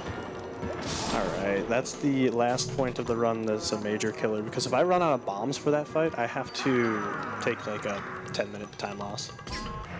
Yeah, you have to go back to seeing this guy. You can probably still steal ice bombs so just do it with the bomb bag. You need water bombs. Oh, you need water bombs, yeah. And you only... Low? That went too early. Canceled too early, I guess. My frame inputs and everything, my timing, it's just been very interesting, but it's still a run. The run is still running. Yeah, was it arena? Another arena that we did not see this one. You're only required to use the ball and chain the entire run. If we don't, If you could somehow deal damage, you'll just completely skip Snow Peak.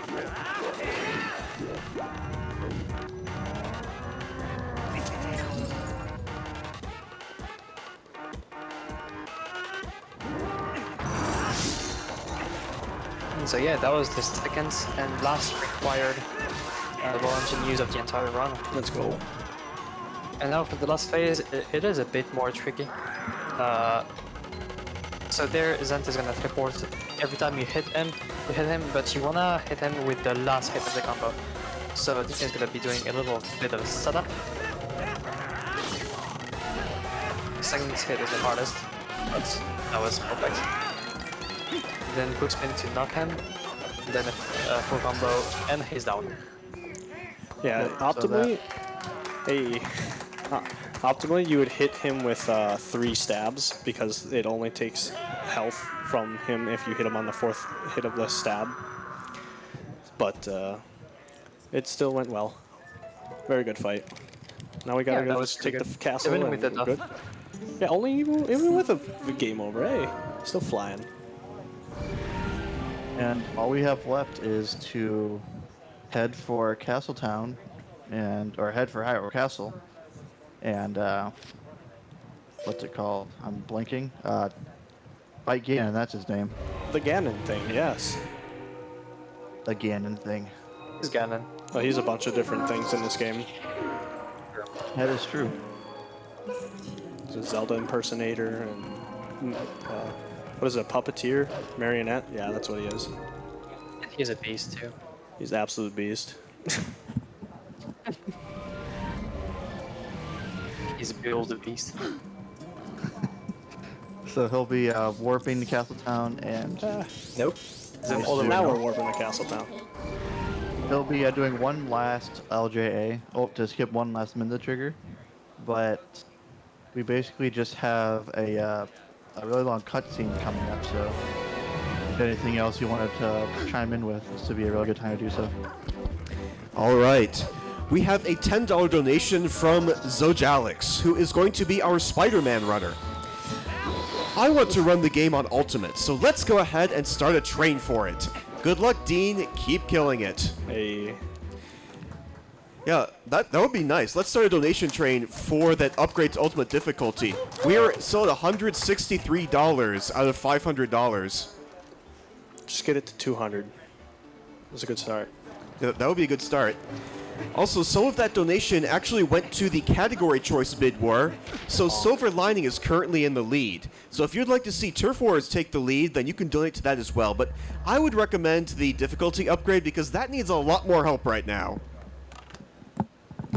We also have a $50 donation from Brian Stewart. Thank you very much, Brian Stewart.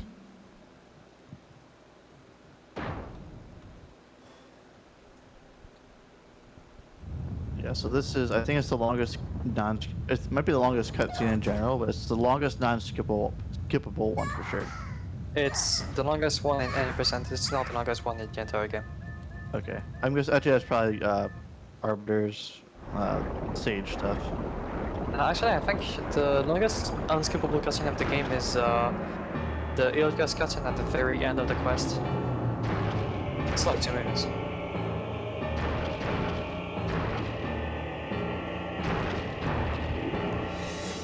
Or some people would say that the longest unskippable cutscene is the one we do in Overson that lasts for 10 hours. That's my favorite one though. Me too. I enjoyed just sitting at Rupees for 9 hours and 36 minutes, and then pressing A and then failing to click through. That's my Yeah. favorite. I don't remember. 6 frame window, I think we go for. Watch Twilight Princess Throw Present. It is a crazy run. Social skills. Yeah, just check out the world record, Kappa. It's gonna change soon, by the way. Oh, that was nice to not have these headphones clamping my ears for a minute. I'm starting to get a little sore.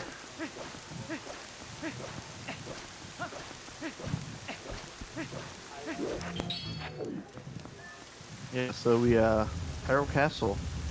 A good dungeon. Hyrule Castle is it's a fairly straightforward dungeon. We're gonna start off coming over here to the left and doing an extremely difficult what's it called trick. What's it Gonna called? hold a bomb and just kind of stand there. And Frame there you go, perfect, you that's did a good job. Congratulations, that was insane. Perfect execution. Multiple frame perfect inputs, all that fun stuff. Oof. Also, actually here comes an even harder trick. So he's just gonna roll, skip the cutscene, roll, Keep rolling. and skip the barrier. They Oh see my me god, just barrier rolling. skip.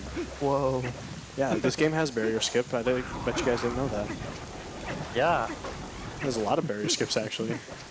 Yeah, we have more barrier skip than Wind Waker does. We can skip almost all the barriers in this dungeon, especially with the moon jump category. We can skip all of them, actually. I think. Or except for this one, of course. You can. Do the graveyard side. Yeah, that's true. I suppose the KB4 is LG also works. Say goodbye to Shrek. kind of a pushover. Donkey, what you doing in me swamp? Fun fact, KB4 is the enemy in the game that does the most amount of damage. It's in the entire game. It does more damage than Ganondorf. Even more damage than falling into the lava with Zoro armor? No. That does an insane amount. 20 height. With a Ganondorf amiibo on HD. Yeah, that will go to 40 hearts. And that's Rob, dude.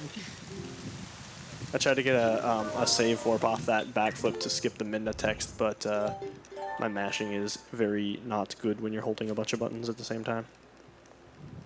Alright, so the next we will have a barrier skip that's still easy, but less trivial than the first one. Actually, slightly hard. Yeah, we could pull a Kakashi and fail it, but he won't do that because he's an expert.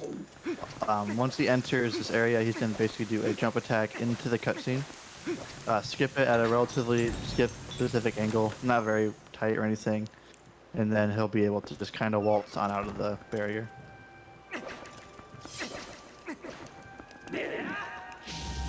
I think it's because you skip the cutscene while the barrier is still coming that makes it like, able to do No, it. that's because you skip the cutscene while you're still in the air. Like if you look closely, you can see that Link, when he lands, he will start walking into the barrier, but you skip the cutscene before it happens. And normally when he gets to the cutscene, Link just walks into the barrier. So it's just the fact that being in the air while you skip the cutscene. Also, left door, even though it doesn't actually matter in this dungeon. I don't think we ever talked or touched on it, but In every single case except for in Hyrule Castle, it is optimal to go to the right door because the animation's about a second faster. It's not seconds. It's less than that. It's less. Okay. Well, it adds up to be a few seconds throughout the run.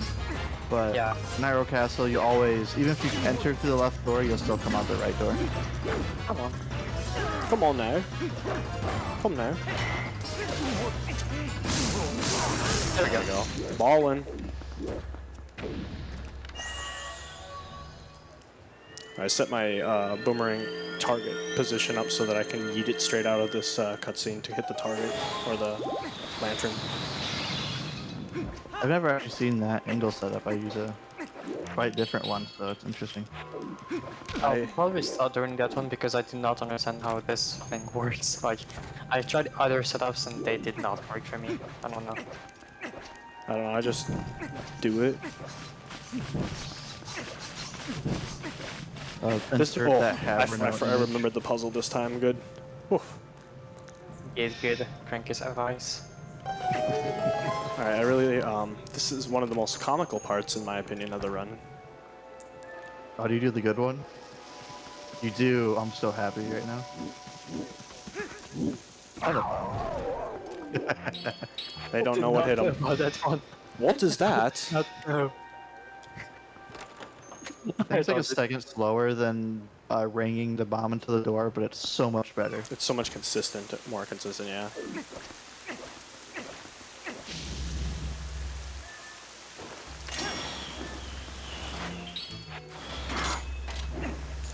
Ball and chain is absolutely broken in terms of how much damage it does. Hey, buddy. In theory, it does 200 damage, but for most enemies, it won't do 200 damage. Like, an example of that, a really comical example of that. So, Dick Toad in the Lake Bay Temple has 400 health. The Ball and Chain does 200, no, it has 200 health, sorry, I think. And the Ball and Chain does 200 health, so you might expect to be able to one-shot Dick Toad with the Ball and Chain, but the devs said no. And they set the Ball and Chain damage to be 100 on the Toad, so you two-shot her for some reason. Even though casually there's no way that you get there with the Ball and Chain, but they just set this like this. There is another example of that on Ook, the mini boss of the first temple, where the Ball and Chain does like 1 damage on him, and there is no reason for that. So yeah. I speedran Wind Waker, and I also played Wind Waker casually, and I understood the damage values of the sword and how enemies worked. Basically, like, it was intuitive. And I've been running this game now over 2 years, and I still don't know how enemy damage values work. Like, it's just... No one knows that. It's ridiculous. Whatever they did to update it from Wind Waker to TP, it's just like, well... Hey, who is this gang, anyway? Who are these people? Weren't they in the bar? No, they were in the bar, I think, playing D&D. The D&D group. You can see the Artificer down there. Definitely a Warlock in there. Shad would be the the mage or something. Sorcerer. I think Shad would be a bard. Shad is a bard. Oh, he's an absolute bard. Agreed. And Iraq one feels Shad, man. Feels Shad, man. Frame perfect rolls up slopes are very wonderful, but I never see them, so they're just a myth. Yeah, they don't actually exist. If you keep your frame perfect chain up a slope, you don't diminish speed, but the second you drop one frame perfect roll up slopes, it's over and it drops you from 33 speed to 23. It's like, really? Yeah. Why game? The falling blocks don't really exist. Are you gonna go for the cut? Yeah, I'll go for it. Nice. Zach clip, or whatever we're calling it. Yeah, I think it was found by Zach at least. Yeah. Zach Link, another really good runner, another top runner of this game. Alright, leg. This area lags so much. It is horrible. Enforcement. Nice. I didn't know what to do there. It was either jump and hit the other one or get hit. But thankfully, now that we've already skipped it, we can just chill here. Wait for a moment and then we go. Easy. First I try. love how the guys are just chilling. Oh, and for the final barrier skip. Nice, easy. Yeah, this wasn't found till like 2018 or something. It's just stupid. It's crazy that this game was speedran for many years, and yeah, they didn't find, oh, just claw shot that until, yeah, 2014, 15, 16, something. It was not, it wasn't that long ago, but it still wasn't as quick as you would think it would be. Yeah, for something that's stupid, you may think like, yeah, that was found day one or something. This game was released in 2006, and yet this was found not that long ago, so... I decided to Alright. not go for Zelda Crash this run for some reason. So we have, yeah, Zelda time. This is just an RNG fest. There's nothing you can do to make it faster except for not look at the throne, which lags like a lot. So we're hoping for 3 of these ball attacks, which is a good start. The way that Zelda works is it is a scripted minimum 7 cycle. Ideally, you would get a ball, a dash, a ball. No Doritos, 2 more but dashes, they then like ball. Doritos. Yeah, Doritos lag a lot, so if he looks at the ground. So optimally, he would get another ball here. Zelda wants to take me to Nice. the ball. So then it'll be 3 more phases before she can possibly give a ball. So he wants fast phases as well as dive attack. So there's not only RNG in which attack she does, but how long in between attacks she has. So it could work out that an 8 cycle is actually faster than a 7. Yeah. Ultimately, this Oh, fight no. would take roughly 2 minutes from entering the door that is down to the final ball. It's about 2 minutes if you're lucky. Oh, the lag. And like Luke, she can go as infinite. I know Gliger has the record for worst. I think he had 17 17, yeah. cycles. And I think my worst is a 15 or a 16, so... It's a Put my really fair share of prestigious Zelda, award so- to have world record in worst Zelda cycles. It's something I've always aimed for, but never have gotten. Yeah, I think Gliger got it in his all dungeons, Moonjump all dungeons PB. Yeah, that's right. All right, here we And that go. is for sure the most prestigious record in the run in the game.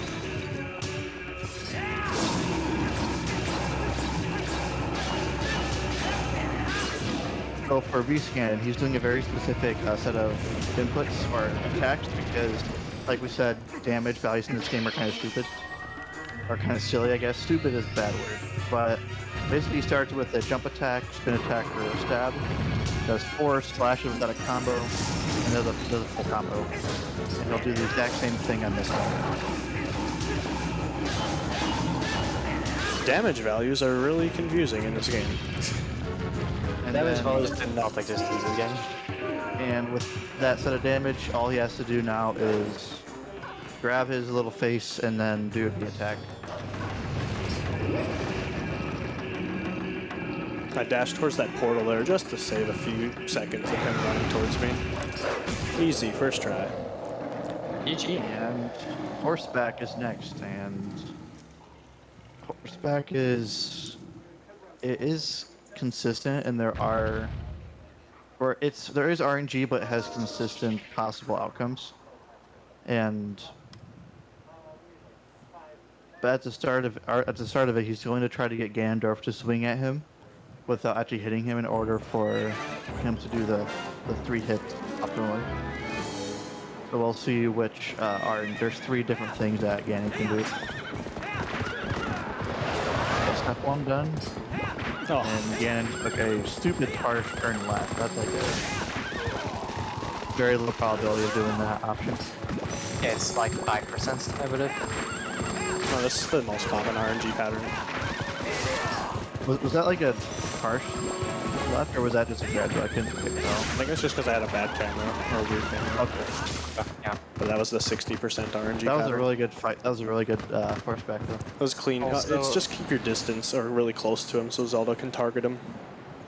Yeah, also, if you've ever felt that Zelda had a trash aim when you played casually, I'm sorry to say that, but that was you. Because Zelda will always shoot in the direction that Epona is facing, so you just need to like ride Epona correctly, and you'll get it every time. Yeah, and the scan fight is he's kind of a pushover. It's really funny how fast we can do it. I think optimally it's a 13-second fight. So This whole run is just a lot of really decent finesse, and then this final fight is just do a drive-by, give him the stanky leg, and give him a two-piece chicken nugget. Like, it's just really straightforward. Stanky leg, bam. attacker spin, different kick, have attacker spin, What's up, my dude?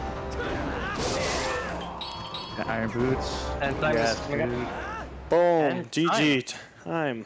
jazz time. Just underestimate, let's go. GG. GG. Lost like, what, 6 minutes to Stallard and Death Sword and stuff, but crazy Yeah, tight. that was a really everywhere else. solid run. Yeah, early okay. game was like a 126 lake bed, so that was on fire too. But yeah, that is Twilight Princess any percent in 3 hours 9 minutes 55 seconds. So. Which is ridiculous because my run from August of 2020 was a 309 flat, but there wasn't these fancy tricks and stuff in there too. But yes. I don't know. I guess what I want to say is shout outs to Midwest Speed Fest for having me. I came here first in like 2018, and it's been fun every single year. A lot of these people I can recognize now and feel comfortable chatting with them. Like, hey, thanks. Shout out to the Twilight Princess speedrunner community because the Discord is absolutely amazing. So many wonderful people who are just really open to help, give direction, pointers. Our resource archive, our library is absolutely, like, just really, really on point for new runners. Our tools, our accessibility, everything like that. It's a very, very opening and welcoming run to get into if you are looking into the last real Zelda speedrun that's left out of the any percent. So, is there any other things I'm forgetting to shout out? Shout out to my fiance who puts up with me talking about speedrunning all the time. Hey. So, and to the commentators, you guys were awesome. You dealt with the tech issues, and it's just everything was fine. Good commentary and really factual. So Yeah. I had a great Well, time. thanks for having us. Yeah, thanks for being able to give your time to do this. It was fun. Awesome. Well, that's that. That's the run. That's be it. We just have the iron floats clank.